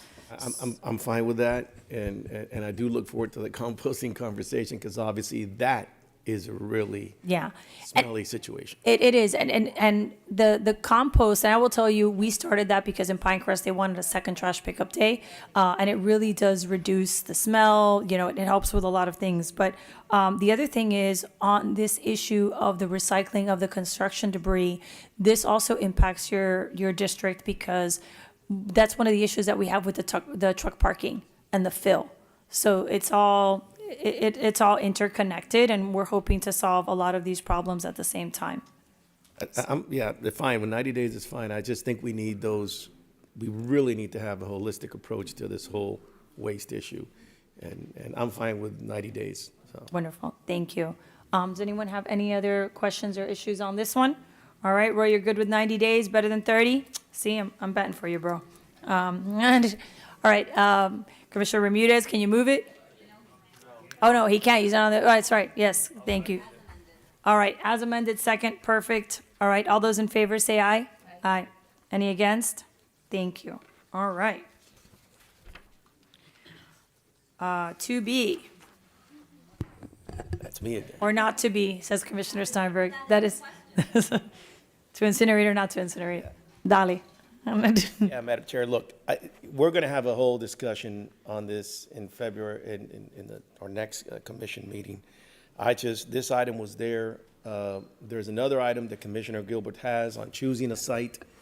They're kind of similar. If we choose or don't choose a site, I'm not even saying I would vote to necessarily choose a site. I want to be clear on that. But I want to be able to have this item at least there to be considered, since it's something I have proffered before. Right. And in the end, it's going to be the collective body's decision. I just want to have it there to be one of the items that gets considered, or at least is on the record on our next commission meeting. Thank you.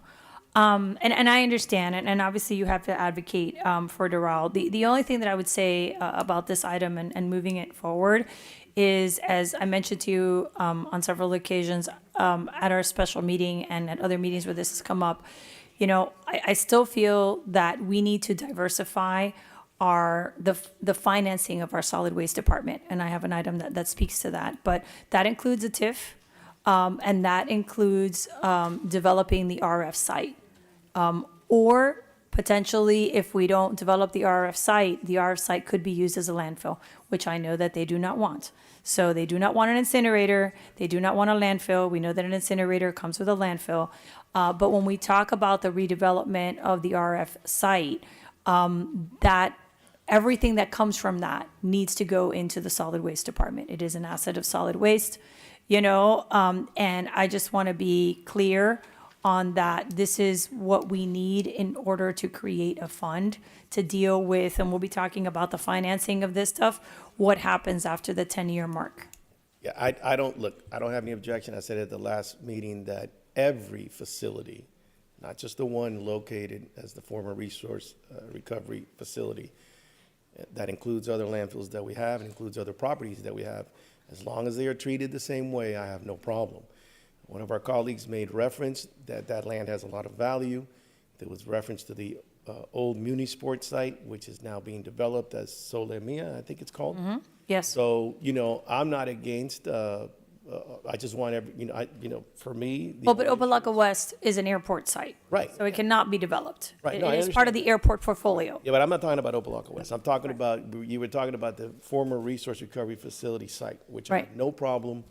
It's clear, my thing has always been, let's make sure that we look at all the facilities. I don't want to see the resource recovery facility being dealt with one way and then see the North Dade landfill dealt a different way, or the south landfill down south, or another facility we may have. So, for me, I have no objection to that. I'm asking you guys to push this forward. You don't have to vote for it when you're going to have the decision-making process anyways. We're all going to talk about this. Agree. So I just wanted on the record to be able to at least have an item that I've had sitting there move forward, since we are going to consider all these items. Yeah, the only thing that if you're open to an amendment, and I think, listen, I think as a board, we should have a policy similar to what I did with water and sewer for waste management. I think that all of the properties within the waste management portfolio should adhere to the benefit of waste management. Full stop, right? And I have been clear about that with water and sewer. Obviously, water and sewer has a consent decree, and there's other issues. In the case of waste management, my concern is that the entire department is financed on the back of the ratepayers, and I think that should change.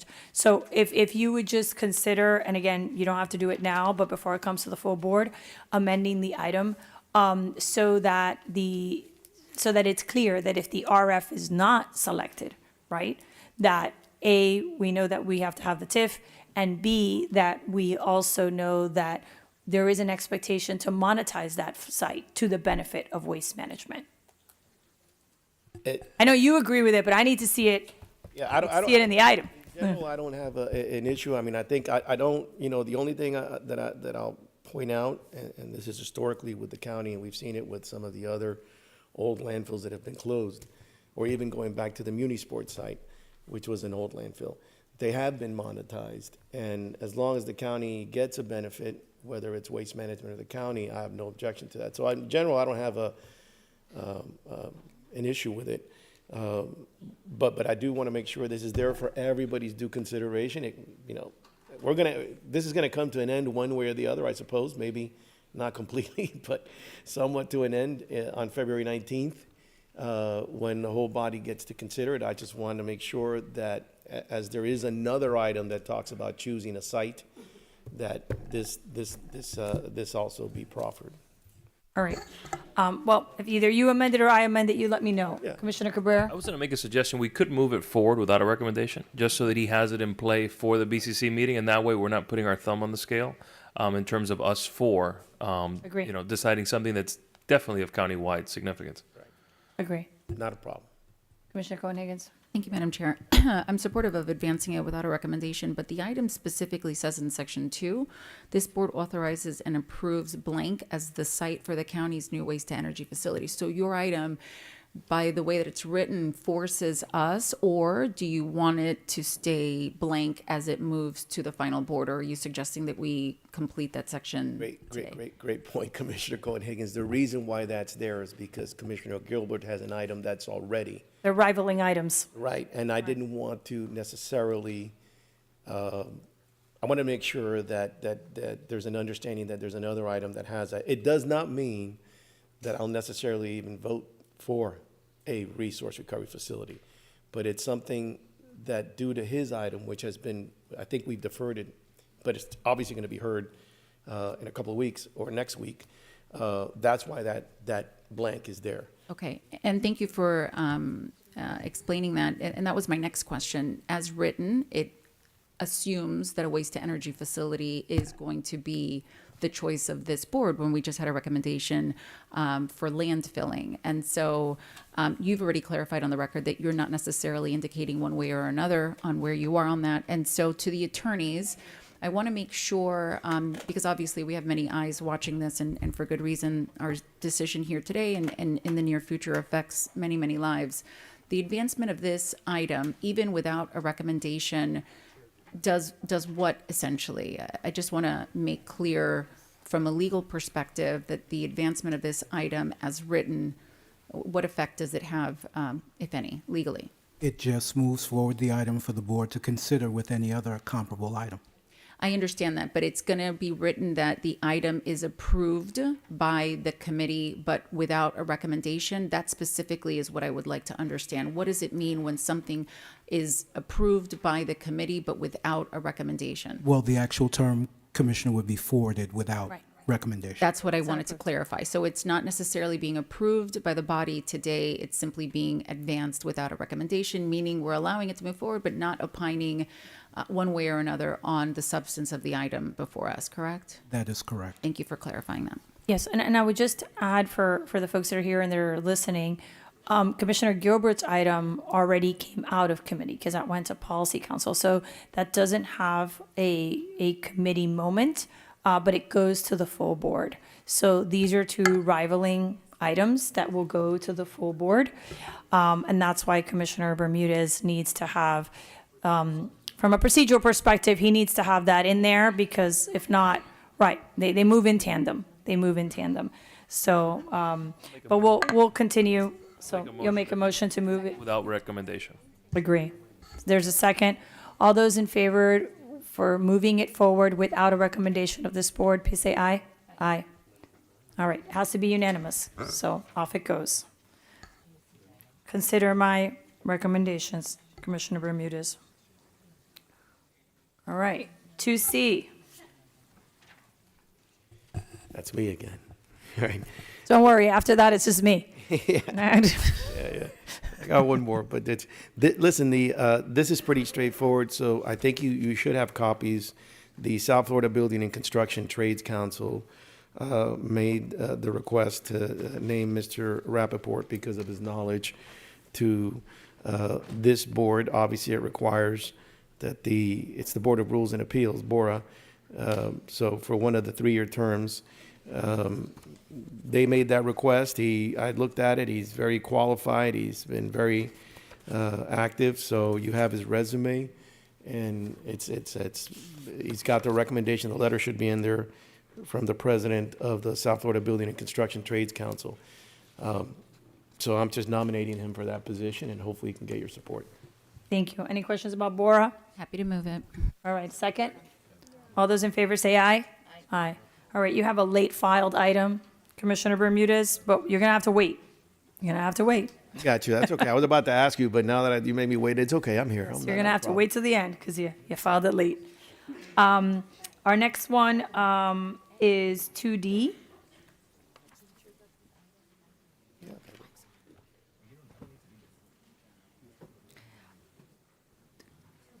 Roy, do you want to speak on 2D? Do you want to have the director speak on 2D? Does anyone have any questions on 2D?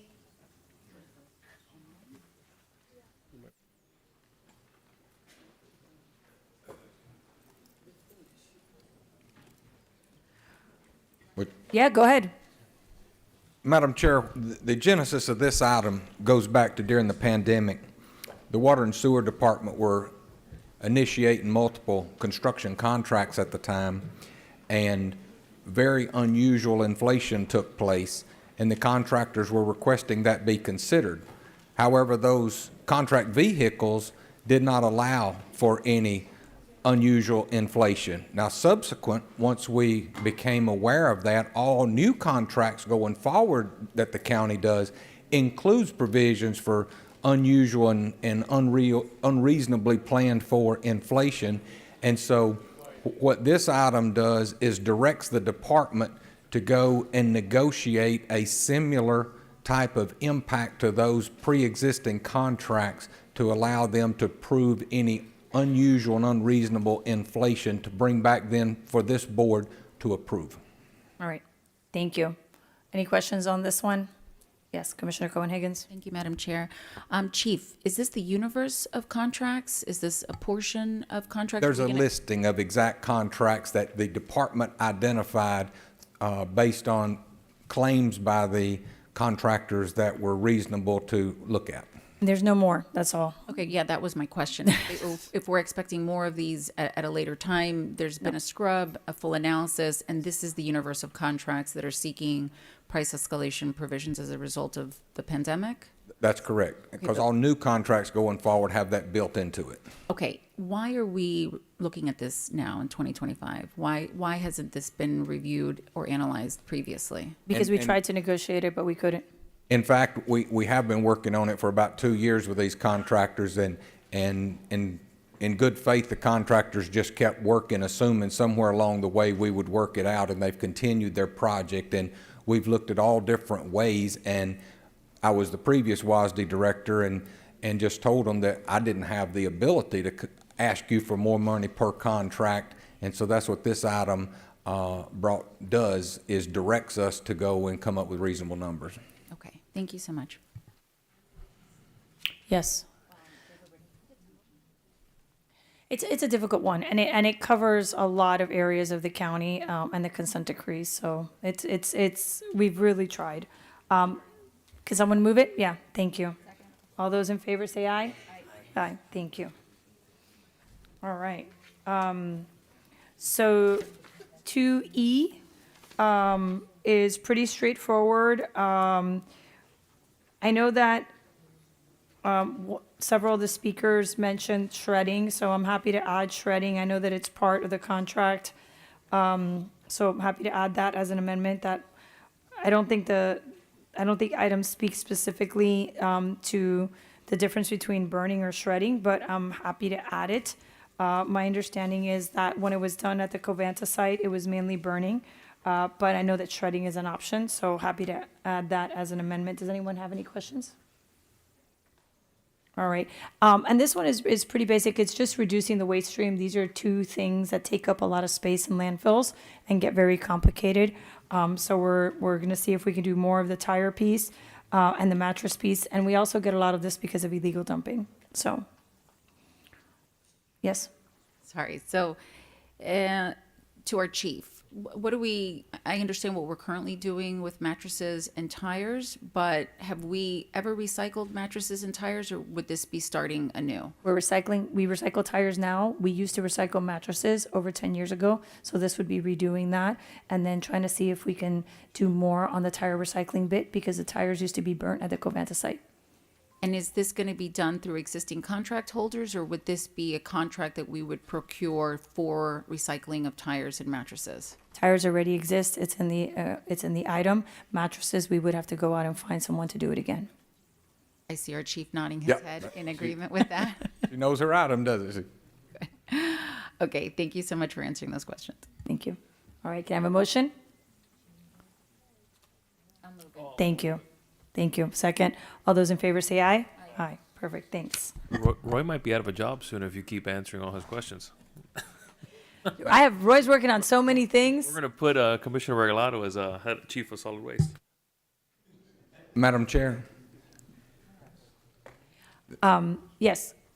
the Director of Solid Waste needed to clarify a detail for the On the record. burning of the tires? Yes. So yes, shredded. Right. Always shredded. Yes, I got it. Thank you. It was a speaker that said it. All right. So 2E, this one, oh, no, wait, we already did that. 2F. We already did that. 2G. Okay, so methane. One of the things that has come up is that if you compost, you don't have methane at landfills. That's actually not true. You usually always have methane at landfills, even if you compost a lot. We started out with a small project as a pilot at the county looking at methane extraction. How these things work in other places is when they build the landfill, they put in the infrastructure for the methane extraction. We're doing it a little after the fact. I know we're doing one in Commissioner Bermudez's district that the methane's being extracted. So it's a little bit more complicated to extract it after the fact. So I just want to, from a policy perspective, just get us all on the same page in terms of the extraction.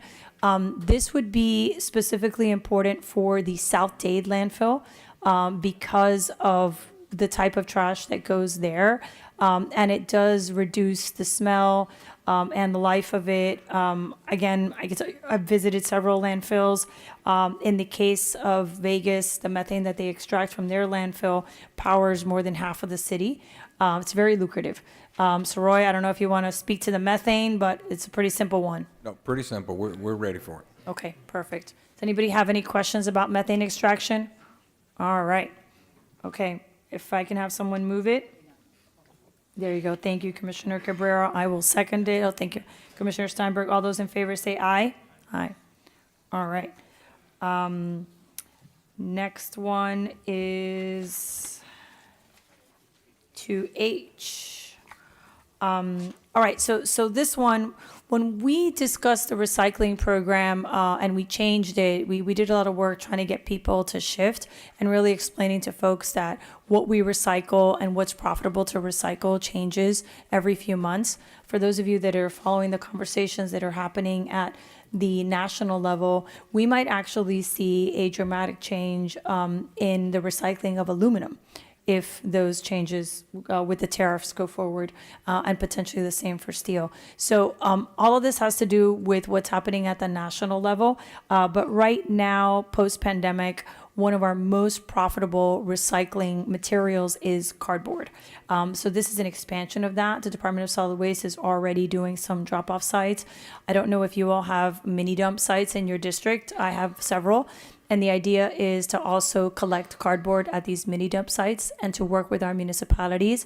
Commissioner Cabrera, we both represent Coral Gables. Coral Gables actually had a great little program over the holidays where they had places where folks could dump the cardboard because you know that you're going to have seasonal times where you're going to get a lot more cardboard. I think we should do it year round. I think, we live in a Amazon delivery kind of world. So we get a lot of cardboard and it'll also reduce, I think, long-term our large trash pickup and a lot of the illegal dumping that we have of cardboard. So Roy, I don't know if you have any issue. I know we talked about it at length. We're all good. Nothing to add. Yeah, nothing to add.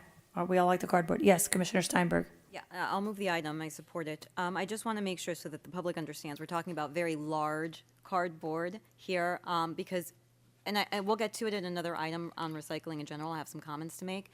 But do you have any parameters in which you see this working or not? Like, what are the parameters that you're looking to create for this? We weren't really looking at just large cardboard. Obviously, the large cardboard, the issue that we have with it is that people should cut up the cardboard and put it in the recycling bin. If they have a place to drop it off, it makes it a little bit easier and doesn't take up space in the cardboard bin. We don't recommend that they wet it. I don't know if we want to speak to some people wet it to move it. I don't know, Madam Director, if you want to speak to the cardboard. Good morning, Anisha Daniel, Director of Solid Waste, through the chair. So currently we do have a program where we actually collect cardboard through 7 of our TRCs. And we have waste management that comes through once a week to pick up that cardboard for a fee. We are going to do some analysis to evaluate the program to see what you're looking at doing to explore expanding this. But as it pertains to if it's something we can do, we'll continue to explore it. We do see that if we have it some places that may not be monitored, that can potentially create a problem for additional legal dumping when we talk about possibly putting it at a library or a park or things of that nature. But it is something that we want to continue to look at. Thank you. The other thing I would add to that, Commissioner Steinberg, is that the size is not that big of a deal. The bigger issue is not leaving it outside. So that's kind of the bigger issue that we have with it. And also they have 7 sites, but it wasn't on their website. We haven't really promoted it. I know that the chair brought an item for a permit for people to collect cardboard, and that does happen. So I live in the city of Miami. If you put cardboard out or if you put metal out, it will disappear in about an hour or 2. But that doesn't happen in every part, of the county. So the idea of having some drop-off sites, I think will help us. And all of this helps with our recycling numbers. So the more cardboard we get in, and these drop-off sites have historically, to the director's point, less contamination. We hope it doesn't spur people to do illegal dumping, but they usually have less contamination than in the bin. So if I can have a motion to move it? Thank you. A second? Second. All those in favor say aye. Aye. All right. Okay, next. All right, 2I. Like I mentioned, when we were discussing Commissioner Bermudez's item, we're going to be talking more about composting. This is really important. I'm glad that folks are starting to see the difference between landfilling historically and how people are landfilling now. I think that there is a lot of best practices as to how folks are landfilling now. And there's a lot of ways that we can do it and that people are doing it that works. So I'm glad that we're having those conversations and we're not just black and white type of thinking. It's either one way or another. The issue with landfilling is not about geography. I know no one wants a landfill in their neighborhood, but in our case, it's not about geography, it's about geology. The issue is how we're structured in South Florida. Our limestone, our October water line. Yes, we could put liners, but it's very difficult, which is why I'm saying to find something further out, because it would be a lot easier for us to compost, and to landfill and to divert if we had a space where we can do that. I think that this is thoughtful. It adds to our portfolio. It gives us options in the future. I think one of the things that I think this board needs to decide as a board is historically waste management has had one, maybe two solutions. I think that we should have options so that our directors can move in between those options when we have changes, whether those changes be acts of God, right? So whether you have a hurricane and you can't take to a landfill, or whether those changes are created by PFAS or regulations or something else that forces us to change the modality that we have. I hope to have your support on this. I think that it's a very necessary next step for our portfolio. We've put the trash on trains. We know that that will take us to a certain point. But beyond that, I think that we need to have options and that we need to plan for those options. And I think putting it by rail is something that helps us reduce congestion, reduce the price of moving it, and really focus on getting it to different locations. So do you have any questions on this one? All right. Yes. So thank you for the explanation. The item says, look for legally available land near a rail for us to continue landfilling if that's part of the option. Landfill or compost? Landfilling or composting if that's the option. What is the, does the item speak at all to the cost of the acquisition of this land and where that cost would come from? Commissioner, it would be the administration's assumption that would be part of the report. If we're directed to go and find this land, we're happy to follow the directive, see what's out there, see what the cost is, to report back to you. Our only request would be is consider giving us a little more time. Yeah, it's my understanding that you all have been looking for land already, correct? Yes. Okay. The land that we would need to acquire to actually effectuate this idea would be a substantial size parcel of land, correct? Yes. And then especially one near a rail line, I would imagine it being close to a mode of transportation would affect its price as well. So my question then, again, because we keep talking about it here at the board and it's a recurring theme as it should be, are these tight budget constraints that we are all facing here in Miami-Dade County? I'm wondering, where do we get the money to acquire the land, assuming that we're able to identify it? Well, in this particular item, we're being asked to develop the report. The assumption would be in that report, if we couldn't show you it was a cost advantage to do this over other options, the administration wouldn't support it. The administration's been making its recommendations based on the financial conservatism.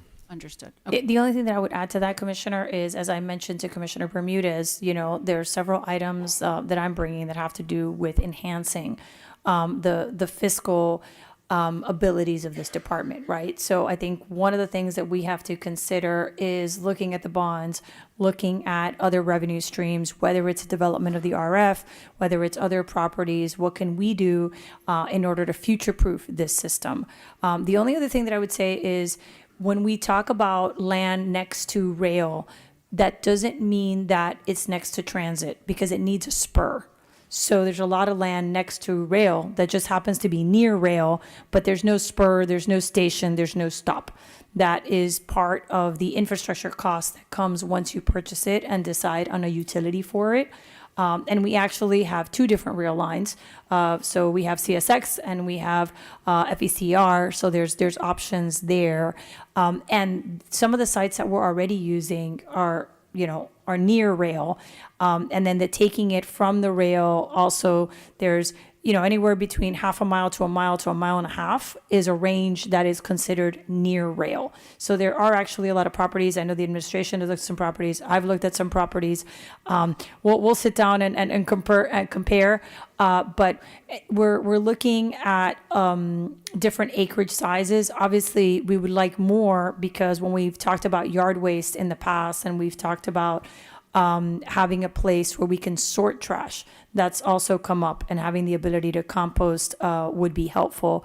And then we also have the sludge issue. So the sludge issue backs up into this also, because that is being landfilled and that needs to be mixed with yard waste. So when we talk about all these things, I know that we're just talking about the garbage that people make at home, but I also include the garbage that we produce as a byproduct of our wastewater system, because that is also trash. It is not part of the waste portfolio. It is part of the water and sewer portfolio, but it also needs a home.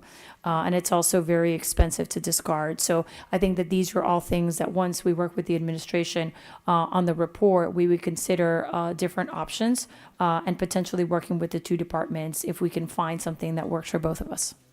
Thank you for that explanation. And to the administration, I think it would be helpful in a report like this, since we all are already landfilling and using a private vendor to do so, I would like to see a comparison of the cost, obviously, of continuing to utilize the service that we're using for landfilling, and a direct line item comparison to this idea, i.e. acquisition of land, whatever spur would be necessary to create a stop and actually offload and utilize that land. So a direct comparison in the report would help at least me see the financial impact and the pros and the cons of this proposed idea. I support exploring the idea. I'm always interested in the fiscal impact. Thank you so much. All right. Can I have a motion? Thank you, Commissioner Steinberg. I'll second it. All those in favor say aye. Aye. All right. So we deferred to J to K, Mr. Attorney?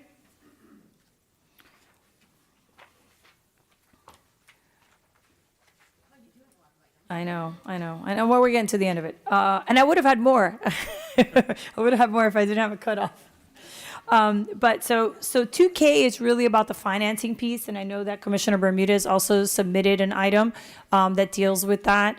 I think, we really need to look at diversifying not only the portfolio of how we move trash, and what the different price points may be, because when we talk about, a comparison, apples to apples, it also depends on the projection. So something may be the best financially responsible thing to do in the next 5 years or in the next 10 years, but not necessarily 15, 20, right? When you take into account the different costs. So I hope that we also consider the timelines as we talk about these investments, and our ability to hold these investments over time and to have a 10, 15, 20-year plan for these different sites.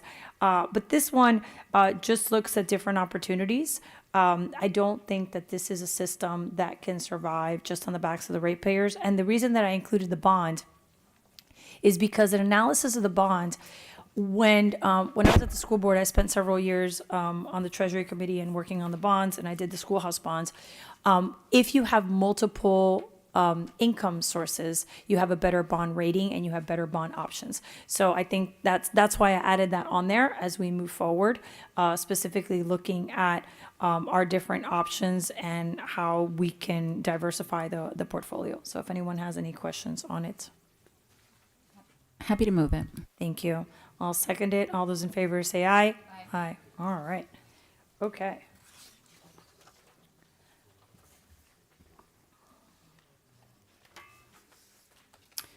So 2L, issues with the information that this board has been given and how it has been given. I always felt like when we were given presentations on this subject, there was a bias.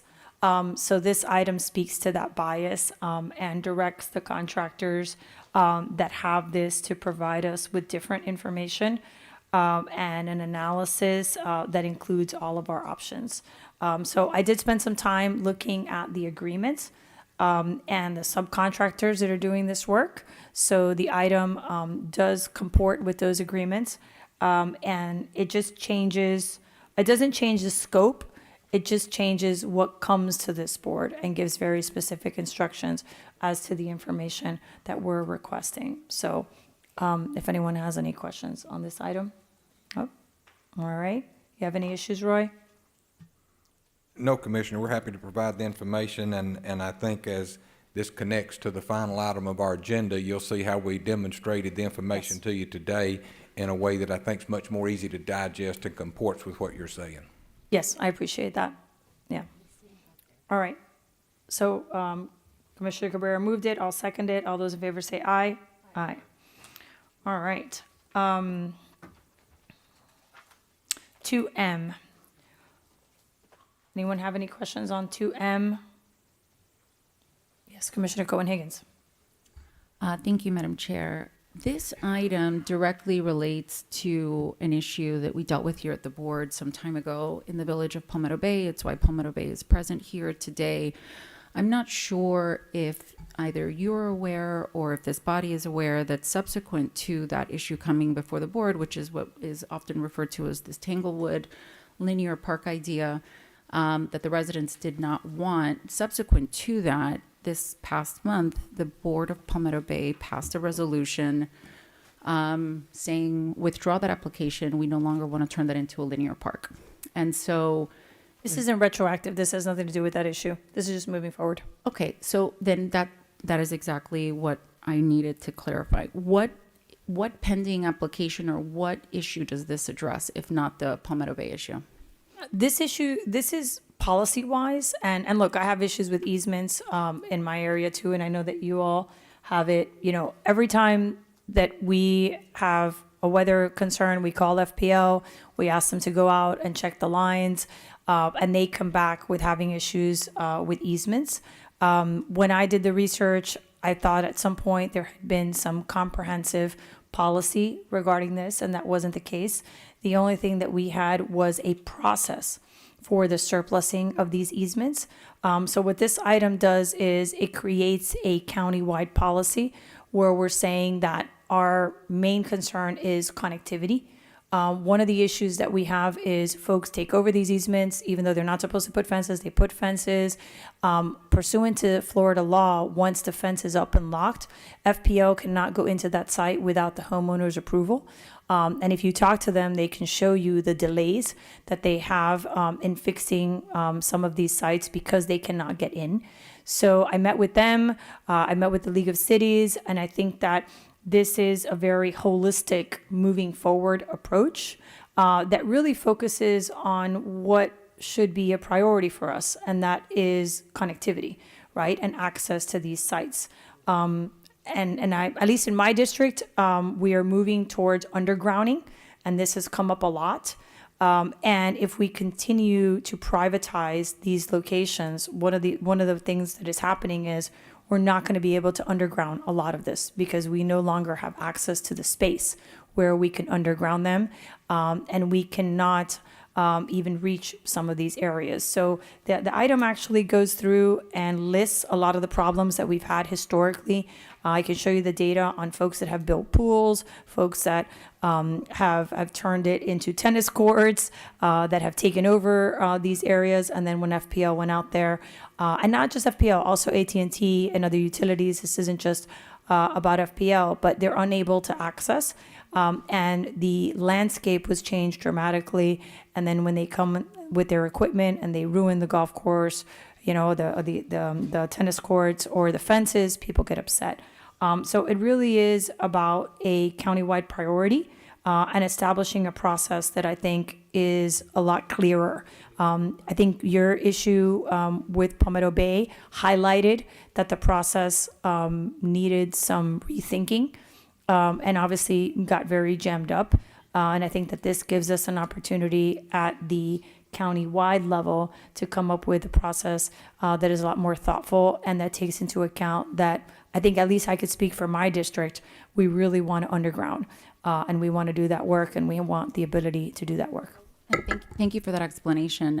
Regarding the Village of Palmetto Bay, that application is formally withdrawn because the board voted to formally withdraw it. My question is, and I understand that you've articulated that it doesn't apply to those 4 folios. Can the attorneys confirm that for us, that the 4 folios, those 4 parcels of land that the Village of Palmetto Bay applied for, that this item does not apply to that? There's a carve-out for anything that's already been circulated pursuant to IO 8-4. And those 4 folios have been circulated pursuant to implementing order 8-4? ISD has reported that they have. Okay. PIOD. Okay, and so with the passage of this item before us, it says that there is a preference that county-owned surplus circulated land should go to municipalities, but there was also a pending application by the residents that came first in time. If we recall, this was the whole discussion that we had a year ago on the issue. Does this item preclude those residents from moving forward with their application should they decide to do so? It does not. Those have been circulated, the one that they applied on. No, I understand that it's been circulated, but the private residents have a pending application. I'm asking if this item were to pass today, would it preclude those private residents from proceeding with their application? It would not. Okay, thank you so much for that clarification. Any other questions? Yeah, no, just wanted to clarify. So this is not for just any surplus land. This is specifically Utility. those who Yeah. have Utilities. Yeah. Okay. Yeah, because it does keep coming up on the undergrounding, and I'm sure your cities are having it. I'm having the problem in Coral Gables. I think we share some of the areas that are having the problem. Yeah, okay. I'll second. All those in favor say aye. Aye. Any against? All right. Commissioner Gilbert is not here, but this is 2N, which I think is a great idea, and I know some people spoke on it. The only thing that I would say, and I'll mention it to him at the BCC too. As a former school board member, I served for 2 terms. It is very difficult to add curriculum to the school board. Even if when they say they're going to do it, it just never really makes it in. The only way to do it is to mandate it through the state of Florida. And in the past, that has worked. I would say happy to talk to them about it. I'm sure they might consider it, but we probably should amend it. What I've done in the past is add it as curriculum to after-school programming, specifically Miami-Dade County after-school programming, Head Start programming, and Miami-Dade County's public schools after-school programming. So that way you're not taking up academic time, and they're more likely to do it. And I think Fairchild has already created some of this curriculum. So maybe we can offer the curriculum that has already been created, because that's the other stumbling block. It usually takes about a year or 2 to create curriculum. So I know that we have some curriculum that exists, and I'm happy to share it with Commissioner Gilbert's office and recommend that as an addition to what he is recommending, just to make sure that we at least start the process of this. All right. Move the item. I have a question. Well, Sure. I have some comments. Okay, I actually like this. But I think what you were saying makes a lot of sense. However, I also think that there's an opportunity.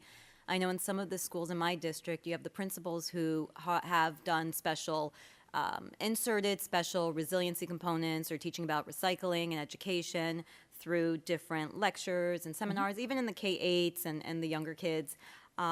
Through, partnering with either the municipality or the county or organizations that come in and they're like special guest speaker and they teach them. And so I think we could do it multiple tracks, right? I think you can still do a curriculum and try to get that embedded somehow, after school curriculum as well. But I think we can also encourage the principals of the teachers who can find an hour a month to kind of put in their morning, whatever they do with their announcements. Thank you.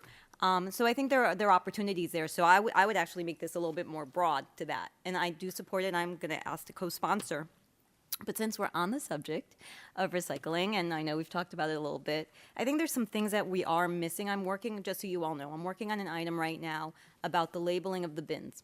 Simple things. Yes. Right now, we're not standardizing our messaging. It's not on the bins, and I think we really need to hit the message where people go to actually empty their trash or their recycling. Because if they see it somewhere, that's one thing, but if they see it right in front of them on the bin, I think it makes a big difference. And we can simplify it. We don't have to go into all the different variations. I mean, we know what has the most value. And you touched on it before. Cardboard is one. Aluminum cans. We're going to get real hot. Plastic bottles, and glass. What? I said aluminum's about to get real hot. Yes. But I think there's an opportunity there to work on making sure we reduce that contamination rate, which will also help us fiscally, and will also help us obviously for all those other reasons. So I think we really need to have a bigger general conversation, but I do have an item coming forward, so I did want to give you a little preview of that. Yeah. But And I know Miami Beach has done a pilot. So Miami Beach has been working on it. I know that when we worked on the recycling item, one of the concerns was the cost of the branding of all the bins. And we were already working on a series of other things. We decided that that was not the moment, that we were going to wait to see what happened with the pilot program in the beach. So I look forward to it. I think we've discussed by the way, it. and right now you can't determine some of these like you have blue containers for both recycling and trash, green containers for both recycling and trash, so it gets confusing. A sticker would go a long way if you're not going to be able to spend the money on changing out the actual color. Then you can, because they have their identity and their brands, but a sticker that's on there isn't that expensive, and it's, an 8x10 paper, and so I think we can make that work. But from that, I think someone already moved to N. I'm happy to co-sponsor it with those amendments. Thank you. I'm not amending it now. I'm just saying, well, when he's not here. So You make those recommendations. Yeah. Yeah. All those in favor say aye. Aye.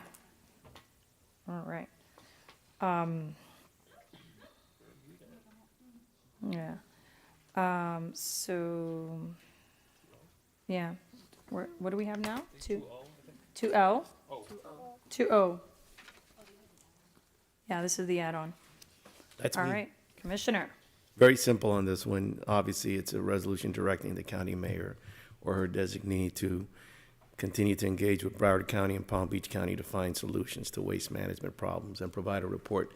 We talk about traffic being regional, waste is regional. I think that, there might have been efforts made before, but I think we need to send a clear message that we should be working with our two sister counties on this issue. Thank you. I've met with them. I mean, and again, I think that doing it in a more, like a more policy-driven way is important. I mean, they obviously have their authorities, and they're having their own conversations. But I think the more that we can do as a tri-county area, the better. So thank you, Commissioner Bermudez. Anyone have any questions? All right, move it. Move it. Move it. Second. All those in favor say aye. Aye. All right. Next one. Mr. Attorney, what do we got? Next one is item 2P. I think the chair was here. Happy to move it. If I may, Madam Chair. Yes. Since I spoke to the chairman, and this is very similar to my late added Yes. item. Yeah. And I don't think he has any objections, and speaking to the attorneys, the only difference between my item and the chair's, and he has no objection to it, is to expand it a little bit more, not limited to a WTE facility. In other words, the only difference is finding funding sources and technologies, including P3s, federal tax credits, federal and state grants to contribute or defray the county's solid waste, including any construction, operation, and maintenance costs associated with any solid waste campus or landfill. So, in speaking to the chair, he had no objections.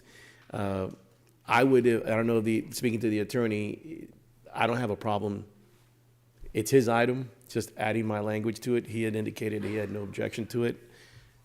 It might facilitate the discussion on my other item because they're the same thing. Okay. He's not here, so I don't know if his staff is here and can confirm. Yeah, he's right there. Okay, staff confirmed. Staff has confirmed. Yeah, I don't know if you're nodding because like, I was just like, why are you nodding? Yeah, Yes, we're good. We're good. Okay. So, my only thing would be amending, I can amend, you guys have to, just Right. my item, putting them together is what I'm trying to say. Happy to amend it to include all other options, not just WTE. All Move it right? as amended. Okay, all those in favor say aye. Aye. All right. It's 2P as amended by the committee pursuant to. Yes. Madam Pursuant- Chairman, there's an item 2Q, which was not on the official agenda, what was added on, which was, It's the same item. That's why instead of adding the item separately, we would just amend the item to include the language in 2Q, which expands it. Right, so then we're removing 2Q. You're withdrawing it. Sponsor withdrew item 2Q, so then, because item 2P Right, was we amended. amended it. Yeah. Right. Okay. It's the same thing, so. Yes. Okay. All right, do we have anything else? 3, yes?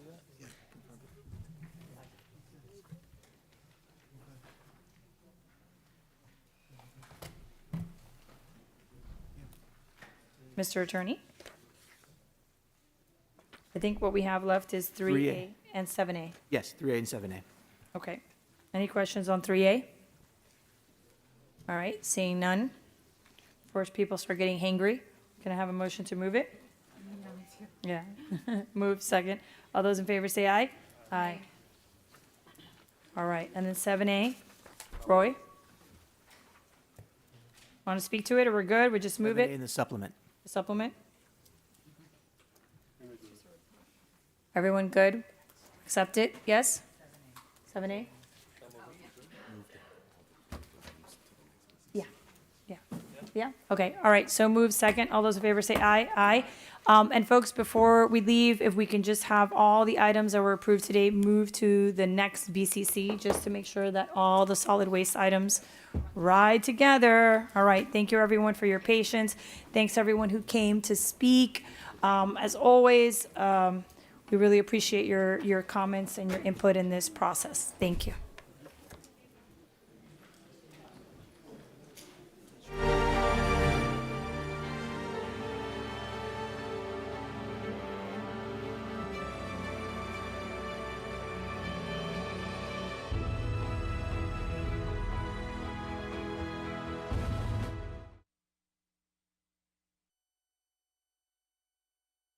Everything possible, from the very firsts to the everyday, during the make or breaks, or after lazy days, for the dreams come true, and everything in between.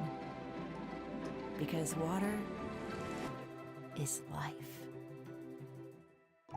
Somos, nos rodea, nos lanzamos a ella, nos alimenta, nos da energía y nos sustenta. Todo es posible gracias al agua, desde aquella primera vez hasta los momentos más cotidianos, en los momentos decisivos o después de un día de descanso, para lograr los sueños y para todo lo demás. Porque el agua es vida. Nous fêt ak li, nous touré ak li, et puis nous lage kon nou la dan. Li nourri nou, li ba nou énergie, et puis li supporte nou. L'eau fait tout bagay possible. Depuis le premier payo, rive dans chaque grain de jour. Dans moment réussite, ou soit échec, ou soit après quelques jours paresse. Pour rêve yo vin réalité. Ak tout bagay nan mi tan yo. Parce que l'eau, c'est la vie. Today, I'm answering your questions about the environment.